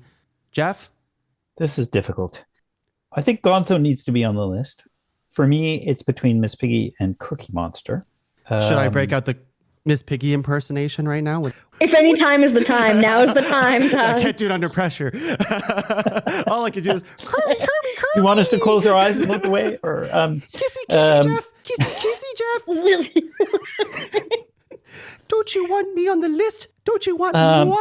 Well, actually, that would be the thing, because that's the stuff that when Miss Piggy moves into that, when she moves into sort of that helplessness is always when I get most annoyed with Miss Piggy, right? Like, because she's like, you are better than that, pig. You are better than that. Yeah, like she would walk into this room right now and slap us all for not putting her on the list. Yeah. Perhaps that's what I live in fear of most. Perhaps what I like about Miss Piggy is that she's a fearless, independent woman back in the freaking 60s. Like she had it all, and she was leading by example. I will say she made me laugh good in Muppets Now, which is the current answer to the Muppet Show, which is just iCarly. Like it's like a YouTube channel is what they've done. I'm not really a fan of. I think it got canceled. I think rightly so. But Miss Piggy does celebrity interviews. And she sits down with Audrey Plaza. Hi, Audrey, if you're listening. And, oh my God! Wait, is Audrey listening to this? She is. Hi, Audrey. Audrey. Cool. Hi. What's up? Oh my God! We loved you and Agatha all along. Step on my neck. And she is like Miss Piggy's in this outfit, and she sits down and she says, Aubrey, what is your favorite story to tell that your publicist made up for you? And that's how they start the interview, and Aubrey answers her questions honestly. And then Miss Piggy says, I'm sorry, this outfit isn't working. And then leaves and goes off stage and changes her clothes. It's very irritating because she's being a diva, and she comes back and she says, now, isn't that better? We'll just carry on. So, Aubrey, what is your favorite story to tell that your publicist has made up for you? And she just starts the entire thing over. It's very funny. It's a good bit. I think that this one personality trait of hers where she's very, very self-centered makes for comedy gold. her whole thing in Muppet Treasure Island, where she's just irritated, like every partner she's had she's like left marooned on an island because everybody's so like annoyed with her, is so funny. And like she's on this island, okay, she's been marooned. She takes over and then she's like in charge, like she's like their queen now, she finds the treasure, like spoilers, Yeah, she is very, very capable. Yeah, I think I'm coming around to Miss Piggy. I think it's probably like my director actor. Like I would not want to be in a show with Miss Piggy. No. And I would not want to have to direct Miss Piggy. I don't want to stage manage Miss Piggy. That sounds like a nightmare. Yeah. My greatest fear is being Miss Piggy. So I'm glad we all agree. Miss Piggy also sings with Celine Dion, a Canadian icon. So like that's something. She's got chops. And Literally there we go. figuratively. There's our bit references. Miss Piggy did Phenomena on Masked Singer. So let the pig on the list. Okay. I am also warming up to Miss Piggy because you guys keep bringing up stuff that I forgot about of her. I feel like I let some of the negative parts of her character cloud my judgment of her. And you guys are warming me back up to her. So I do think she should be on this list as well. Okay, let's do it. Even though I am heartbroken to see Cookie Monster not be on this list. But somebody's got to be number 6. Someone's got to be number 6. Someone's got to be number 6. So what we have is Miss Piggy, Kermit, Gonzo, Bert and Ernie, and Electric Mayhem. That is our 5. That's tough. It's a powerful 5. That's tough. And honestly, like I love the Electric Mayhem, don't get me wrong. But if we did not count Animal on that list, then I could have seen Electric Mayhem be maybe our number 6 in a way. Because like the rest of the crew is great, but it's Animal. That's why I'm there. That's why I'm showing up personally. For me, like I feel like musical numbers are such a huge part of the Muppet show portion of the Muppets of this. And like without the band, how do you have musical numbers? Yeah, it's true. Yeah. Well, they Jeff find a way. mentioned earlier, like one of their musical guests that was just like unbelievable, with Debbie Harry of Blondie. Like the Electric Mayhem played with Debbie Harry. They played with Liza Minnelli. Like they're incredible. Yeah. Yeah, if I had like a talk show, like a late night talk show, you know how like Jimmy Fallon like has they'd the be Roots? like You're the Roots. Yeah, they'd be my Roots. Yeah. And I would be, that would be amazing, by the way. Although Animal would not stop playing the drums during any segment. He would just keep freaking pounding on that thing. I think that they should 100% make a documentary of the Electric Mayhem where all of the band members could talk about what their experiences were like with all of the guest artists that performed with them. Like I 100% would watch that. I think that would be excellent media. I just want to watch them like slander Julie Andrews or something. I think that would be like hilarious. You know who was a total cunt? Carol Let me Burnett tell you was the fucking worst. What were you going to say, Jeff? Oh, I was just going to say there's a drum off between Dave Grohl and Animal. That's true. That's true. And Animal also has good. that beautiful moment where Beaker is singing Feelings and the band is backing him up. And the people are like booing and Animal comes out and goes, quiet, and then goes back behind the drums. It's a beautiful moment. Yeah. Okay. So what is our number 5? I'd say Miss Piggy, since it was a struggle to get them on the list. I'm happy that she's here. She's here. What is our number 4? I think maybe Bert and Ernie deserve a number 4. Not deserve, but like land in a number 4 spot. Looking at the others, I feel like we've talked more about them and you know? Yeah. I mean, I was just thinking about it. That's all. Yeah, I think so. I think that's like a respectable position for Bert and Ernie. You know, like Jess, you're watching Sesame Street now. Yes? Ish? Yeah. Is Bert and Ernie, are you watching current Sesame Street? No, I'm watching like Sesame Street, not Sesame Park. Oh, okay. They're not on the street anymore. Like the setting of the show? Sesame Park is like the new thing. Like it's not called Sesame Street anymore. It's Sesame not Park. called Sesame Street anymore because children aren't supposed to play in the street. Okay. So like the Cookie Monster change has like, that's like the current canon of Cookie Monster. Is correct. Yeah. Oh, that does lose points for me. I was just asking what Bert and Ernie do these days, like what their presence is in Sesame Park, I guess. Yeah, I can't really speak to that because I haven't really followed up on the new series. Sesame Street was gentrified. Sesame Street was gentrified. Well, I think Sesame Park is the Canadian. Like what they've done is done international version. Like every country has its own version, and I think Sesame Park. Sesame. Sesame. So the street still exists. Okay, it's good to know. Are there still trash cans in the park? I remember, like God, it's been forever. Well, and recycling bins. I do remember when they started doing like there was a CBC specific Sesame Street, and it was Sesame Park, and there were specific characters. Yeah, I see. French instead of Spanish, etc. sort of thing. So yeah. I remember that was Sesame Park, but that was, I mean, too long ago, 16 years or more. Yeah, I haven't followed up on any of the park lore. Yeah, I was just thinking because when I'm thinking of that makes me feel a little bit better about Cookie Monster because like I'm more attached to the older version of the Cookie Monster instead of Carrot Monster now. I don't know unless they changed it back. Who knows? But like when I think about Sesame Street characters these days, like you really do mostly just see Elmo. Like Elmo makes the rounds, but that's it. And he's in this like one-sided beef with a rock now. He's from is what I gather. Yeah, like one of the like Dwayne the Rock. No, like a literal pet rock that is like named Rocco. I was also thinking Dwayne the Rock. I was like, what is Dwayne the Rock? Like, what's they hate each other. Like slurs were said. No, it's like one of the other characters on Sesame Street has a pet rock named Rocco and keeps insisting that Elmo acknowledge it. And Elmo's like, it's a rock. And like on like Elmo's birthday was also Rocco's half birthday. And they're like, say hello to Rocco, Elmo. And he's just like, hello, Rocco. Like he's just like really angry about it. It's very, very funny. That's interesting. Not very inclusive of you, Elmo. So that just kind of goes back to like all I see, if anything, is Elmo content. And every other Sesame Street character has faded into the background, where Bert and Ernie were the top dogs in my childhood for a very long time. But you know where Elmo lost me? Were we all of an age for Tickle Me Elmo and how annoying that toy was? It was weird. Eventually they stopped selling it because it like encouraged non-consensual touching. Because he'd be like, ha ha ha ha, stop. And like the joke was you were supposed to keep touching him.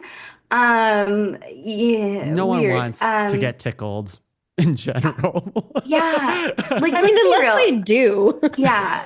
Parents, I think I have an Ernie and Bert story. Yeah, parents, if you're listening to this because you heard me swear at your children and ask them to leave the room, when your children say stop and you're tickling them, stop, you weirdos. Yeah. Although a Tickle Me tongue toy does sound pretty good. I have one of those. Okay, great. I also have one of those. Okay, that's really strange. And when you tickle it, I get tickled in real life. That would make a lot of sense of what's happening. Just with the Bluetooth feature. Yeah. But you have to be within range, so it's only when you're in the city. Okay. Yeah. Going to Ottawa is so weird all the time. Okay, number 4, tickled. Bert and Ernie. I think I feel good about that. Feels correct. Number 3. I would say the Electric Mayhem, but me as well. A good honorable spot for them. Yeah, I can looking at the other two, I can see that makes the most sense. Now, I know where the room is taking us, and I know what's going to end up happening right now in this moment. And I only slightly disagree, but I'm willing to accept it, where I think the group is going to say Kermit 2 and Gonzo 1. Is that where? that is what's going to happen, Tongue. Yeah. It's good that you're starting to recognize these things before they happen. Yeah, it's true. It's true. And in the spirit, they're Gonzo the Great. Yeah, the Great. Jeff wrote a prediction beforehand of who the number 1 would be. And I don't have the fight. And I don't really want to fight Gonzo as well, to be honest with you. I really like Gonzo. That's strong. But I'll be honest, Gonzo is not in my top 5 Muppets. You shut your dirty mouth, Tongue. Okay, sounds good. To me, Gonzo is like the Muppetest of the Muppets.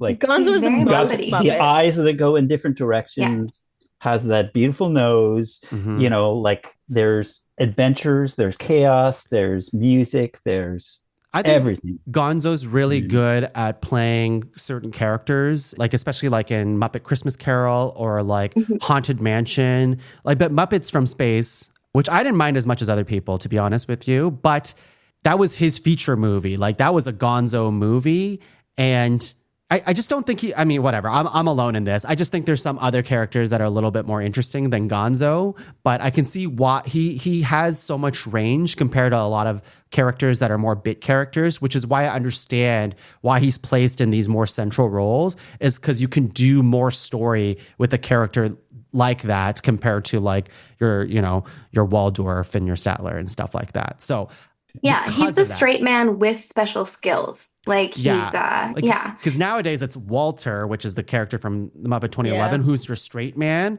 But Gonzo's more silly in that way. But I like when, like for me, I don't like when Gonzo's the central character. I like when he does his thing and is able to like slip in and out.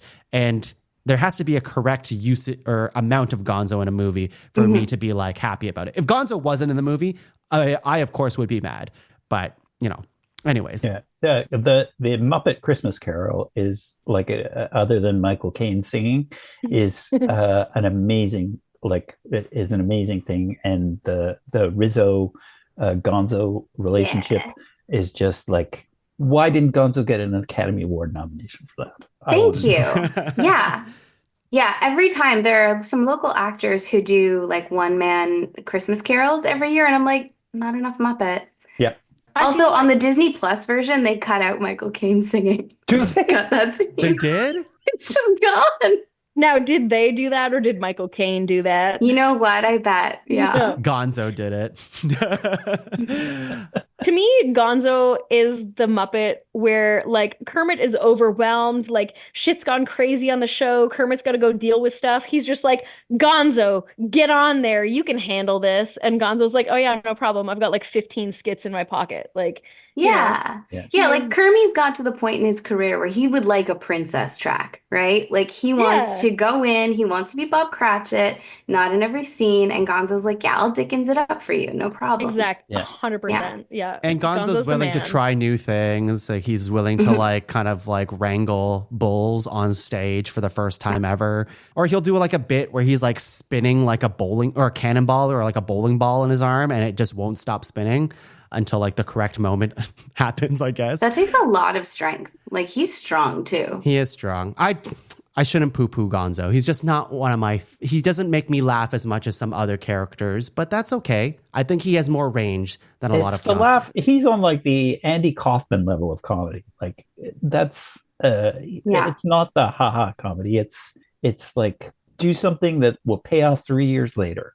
It's sure. Kind of thing. So, I think he also has like growth as an individual too. I feel like he started out doing like bit parts, like slapstick, like things that everybody's going to laugh at, and then ends up being a main character later in his career just because he has like continual evolution where some characters are just like the same thing throughout all of their presentations. Yeah, but do we like that he's an alien? Let's go back to that for a second. I do. I'm choosing to ignore that. I'm choosing to ignore that. I actually haven't seen Muppets in Space because it didn't really call to me. I don't. But here's the thing. As a huge X-Files fan, I'm fine with Gonzo being an alien, and I don't need to find out why or how. That's Here's none of my business. Here's the spoiler from that movie. They're not in space. They don't go to space in that movie, really. Okay, well, in what movies do they literally go to space? I know, Tongue? It's magic. It's movie when magic. You have a space in the title, I expect a little bit more space stuff happening. But the whole... I'm sorry, how angry are you every time a new Star Wars or Star Trek comes out? Like, they're not even in space. Yeah. Guys, that was filmed That was in a really Hollywood. bad tongue impression. I'm sorry. Throwback to 45 seconds ago, I would really like to see an X-Files episode where they investigate Gonzo. I think that would be supreme crossover. That would be so good. Just like Scully doing an autopsy and it's Gonzo, just like sticking his head up every once in a while. Be like, oh, hey, that actually hurts when you poke me there. And she'd be like, oh, that's super weird. I love that. Do you know, like it's somebody's job to sit around and do that, right? Like to be like, oh, Treasure Island, let's adapt Treasure Island. Which Muppet is which? Like, Oh, that would be a great job. They could do That'd be Muppets super funny. X-Files. The third I would X-Files movie is the Feature length. Muppets one. Feature-length Muppets X-Files. I would watch that. Muppets hard. replacing anything is the best. They should like do a Muppet version of any property. Do Yeah. Anything. It makes a I just great want sequel. David Duchovny to swallow what's left of his pride and do a Muppet movie. Like, I just want him to do it. There would be a Muppet Duchovny. Let's be real. It would be Jillian and all of the Muppets. Like, that's good. That's She'd do how it. that's She done. would do it. She would take pride in it. Yeah. She'd probably produce it. Let's be real. All right. Isn't that the thing? Is like a movie, but replace every character except one? Is that Yeah. right? Yeah. Yeah. Definitely. The Muppets, they're timeless. They can do anything. They really can. Literally. Now we have our list of 5. Number 5, Miss Piggy. Number 4, Bert and Ernie. Number 3, Electric Mayhem. And number 2, Kermit the Frog. And number 1, Gonzo the Great. My man. Love him. Let's do honorable mentions of some Muppets that weren't said here. Let's just go do like a little circle until we run out here. So we'll just go in the same order that we nominated in, and we'll just do until we run out. I would like to go last and just list all of mine because there's a theme to them. Wait, do you want to do one at a time, or do you want to just like list all of them? Is that what you're trying to say? I'm going to list all of You're mine going to list at all once. of them. Okay. Yeah. We can go in full reverse order and I can start. Yes, do that, and you can just list the rest of yours then, Jess. All right, sounds good. So in my honorable mentions, I've got Oscar the Grouch. Fantastic Sesame Street character, but not full enough, I think, to make the list. Elmo, of course, because he's the man. Elmo in Grouchland is a fantastic piece of cinema. All of the Fraggles, which we touched on a little bit. Walter from the 2011, which we touched on a little bit. Then I get a little bit more obscure, let's say. The Land of Gorched was the SNL. The Muppets did a season of SNL where they had their own characters in their own world, and they lived on that season or on that show, for a bit. And I think they should be mentioned. In the world of animatronics, the original TMNT suits were also Jim Henson creations. And I think that those are far too fantastic of a piece of prop puppetry costume to not be brought up. Not Muppets, but I appreciate you brought them up. Yeah, that's why it's an honorable mention. Yeah. They're like, Jason Segel himself, as he was a Muppet. He's a Muppet of a in Man or a Muppet for like a hot sec. He's a very manly Muppet. Precisely. Yeah. He needs to be kind of brought up. And when I was thinking about the Muppets, I don't know if anybody remembers the 2 TV shows, Today's Special and Under the Umbrella Tree. Both of those I don't think are Muppets, but give off Muppet vibes, which brings them into my honorable mentions. And then for our extreme niche audience, I'd like to also honorable mention Geoff McBride as a Muppet, and also and also Scotty Irving as a Muppet. I feel like the Ottawa community would be remiss without the 2 of them as honorable mentions Lots of on our Ottawa Muppet podcast. celebrity name drops tonight. Very niche. It's just who I be, man. It's just who I be. I love it. Yeah. Well, let's go to the next real life manly Muppet, Geoff McBride. You want to say the rest? Oh my gosh, Jess, thank you. That is the kindest compliment anyone's ever paid. I mean it from all of my heart. I do mean that. Like, thank you. So I have 1, 2, of course. 3, 4 honorable mentions. Well, the count. Rizzo the Rat. Yeah, I thought he would be brought up with Jess and Victoria, seeing how much they freaking loved Rizzo on the Rat he episode. was on Rats, so I just couldn't. Such a good sidekick. Good sidekick. He is good. The far sort of the Sweetums, who is the big monstery one, who shows up every once in a while. Basically, always shows up and goes, "Oh, I'm late." Is that the guy with the big lips and like he? Yeah. Well, everybody takes one Brady Bunch square. He takes two. Yeah. Okay. The guy, he's always running with his suitcase. Like, wait for me, guys. Wait for me. And then Rolf, the dog, who I didn't realize was the first Muppet to reach national stardom. So Rolf actually started pre-Muppet Show in 1962 and actually was doing Purina dog commercials. Oh, There's a whole bunch of Purina dog commercials and actually sort of disappeared. Like Rolf was a star and then kind of got smaller and smaller. Was also on some variety show for a number of years before the Muppet shows from 63 to 66. Has an album, Old Brown Ears is back. Guy knows how to play piano. Yeah. And was also the first Muppet toy, Rolf the dog, because people saw him in the Purina commercials. And it was really interesting. Rolf is a 2-person puppet. So there's one person being one arm, one person being the other arm and the mouth. Oh, doesn't play the piano, but, just mimes above the piano, which I can't believe. Like, I was like, Rolf doesn't play the piano? I thought. Anyway, but I wasn't quite sure where to put Rolf in that, but really cool. That's a good nomination. That's great. And then just my last Muppet, non-Muppet, is the Bear in the Big Blue House. Hey. Yeah, the bear is beautiful. Yeah. All right, Vic. It sounds like you have a bunch. I've got a couple, and I should have known Jess and I would be of one mind. My honorable mentions are things that I think should be nominated to be Muppets and to be classified as Muppets. Like Geoff McBride. Yeah, very funny. No, you Jeff would say is so. a Muppet. My first nomination is Maurice Fernandez, who's a friend to most of us. They should be considered a Muppet. Is this without another question. Ottawa reference? It is, Yeah, yeah. it is. And I agree. I will second that. If we can roll back the tapes, They're a many Muppet minutes. without question. Mary Kay salespeople are Muppets. What is that? Mary, like people who sell Mary Kay makeup. It's like an Avon. It's a Like an Avon door to It's like door. Avon lady kind of thing, but it's Sure. And sunglasses on a dog's butt should be considered Muppetry. Okay. Wow. This is all good stuff. So I like how your honorable mentions were not actually other Muppets. No, but they should be. But they should be my Muppets. point. Okay. And they are now henceforth Muppets. Okay. I feel like we should go back and notch every one of our top fives down a little bit and just number one, sunglasses on a dog's butt. I was so tempted to avocados, to big pitted avocados, this nomination, and throw in sunglasses on a dog's butt. Bro, I would have fought for you. I would have fought for know you sunglasses on a would've. dog's butt so hard. It's second to like googly eyes on a dog's butt.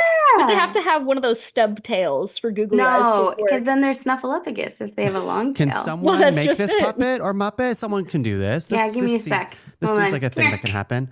Come here. Oh, you're doing it right now. Okay. Get the sunglasses. Bring them with you. No, I'm kidding. I will set this up for you, though. We'll get a picture for the Instagram. Oh, feed yes. of Oh, my this. God, Yeah. please. Yeah. For mine, He did come, but he didn't bring the sunglasses. Come on, Fox. Come on. I rediscovered the Yip Yips last night. Yeah. Which are Yip, from yip, Sesame yip, yip, Street. yip, They look like, I don't know how to describe them. They're like really, I don't know. How would you describe them? Like Large tube socks with tube faces. socks, yeah. With like really droopy mouths. Those are fun. A few other Sesame Street characters. I mean, I like Oscar the Grouch. I like, no, I already said those two. So we're good there. Count. Yep. Okay. Here are the other Muppet Show characters that I was sad not to be said on the podcast. I kind of was teasing it out earlier. One, Swedish Chef. Yeah. Burger, chicken, and like just comedic gold. He's a bit character, but I love him. He is great. He's hilarious and a verb these days. You can Swedish chef something like. Oh yeah, exactly. Yeah. And my other, we've already brought him up earlier, but maybe we didn't give enough fanfare because he is actually like in my heart top 2 Muppets, which is Beaker. I'm a Beaker fan. Don't really care about Bunsen, but like Beaker, like his mouth, his facial expressions, the way he goes me me mo mo mo or like the way he kind of like shrinks his head down, the way he keeps getting put into like experiments against his will and like getting fried up. He sings barbershop quartets, but he doesn't sing any of the words. He only ever does me, me, mo. He, to me, is just a very fun Muppet, and his design is just perfect. It's like a perpetually kind of sad face, but his mouth opens in a very funny, only way that a Muppet could open their mouth. So that's it for the Muppet episode. Oh my gosh. We did it, everyone. Yay! Yay! Waka, waka, waka, waka. Before we go, there's only 2 wakas, Jess. Just 2 Yeah, waka. well, I did it several times, okay? Okay, yeah, it's fine. And you gotta go, waka, waka. It's like a little bit of a build up and then uses, anyways. I'm sorry, who got cut from this list? Yeah, it's true. You know who did get cut from this list? A dog's butt wearing sunglasses. They wouldn't have if they were brought up earlier. Yeah. That's right. okay? It's true. But before we go for today's episode of Muppets and all things great about Muppets, of course, I want to thank my Muppet crew, Vic, Jess, and Geoff McBride. That sounds like everyone's last name's McBride. Yeah. We're a family. wrong. Yeah, Not we're all wrong. family. Yeah. Just like the Muppet family. We're all family here. Hey. Does anyone have anything to plug? I'll throw it to Jeff. Anything going on these days? Yeah, I don't know when this is coming out, but I will be directing the lawyer play at GCTC this year. They're doing another Shakespeare, so I'm having a lot of fun directing stuff. So Is that this year, 2024 this year? It will be 2025. Good. So Because that's when this will be coming out. probably in spring. That's sort of me. But yeah, otherwise just hanging around trying to figure out what comes next. I love that. Jess, anything going on? Yeah, it hasn't been confirmed yet. Jeff and I are still in talks, but I would also love to work on a lawyer play in 2025. No, Would you? Those are all jokes. Of course, I love the lawyers. They're hilarious people. But no, my shout outs are I am a TD of a space, and we're a tour house and we do lots of stuff all the time. Check out the Algonquin Commons Theater website for all of the shows that are upcoming on the timeline that you listen to this podcast. Incredible. The lawyer play is awesome. They're so fun. They're so much fun. Next year, do Muppets, Jeff. Do Muppets. Do some sort of puppet Who something. says that I'm not? That's right. That's true. Oh, that'd be so Well, cool. the theater's probably not. But You can tell Kevin to go fuck himself. I'll get If he Victoria chooses to do not that. puppets. Yeah. Vic. Yeah, I don't care about my career. I'll tell people to go fuck themselves. If the lawyer play was like more of an Ally McBeal spin, I would also maybe be qualified to do the lawyer play. But like, I don't know, maybe, who knows? I could forge some documents. Other than that, hey guys, be like super nice to each other and watch Muppet movies. Oh, please. Yeah, do that. And forever and always, pigs in space. All right. Yeah, for myself, you can find the rest of the shows in the Pod Cavern at www.podcavern.com. Check out all the shows in here. Like, subscribe, rate, review, share with all your friends. And yeah, honestly, the Muppets has been such a nice, warm light in my life in the last like 10 days, just revisiting all this stuff. So like, if you're feeling down and crusty about the world, the Muppets is a safe space. It really is. And I think everybody could do with a little Muppets in their life right now, you know? So I double down and recommend all that. And I think that's it for today's show. So thank you once again, Vic, Jess, and Geoff McBride, all the McBrides in the Pod Cavern today. And thank you all for listening to this show and finding your rainbow connection with us as well. So with that, I have one more thing to say, and that is mana mana. Bum, bum, ba-da-ba. Mana mana. Bum, bum. Bye, everyone. Thank you, Tuong McBride.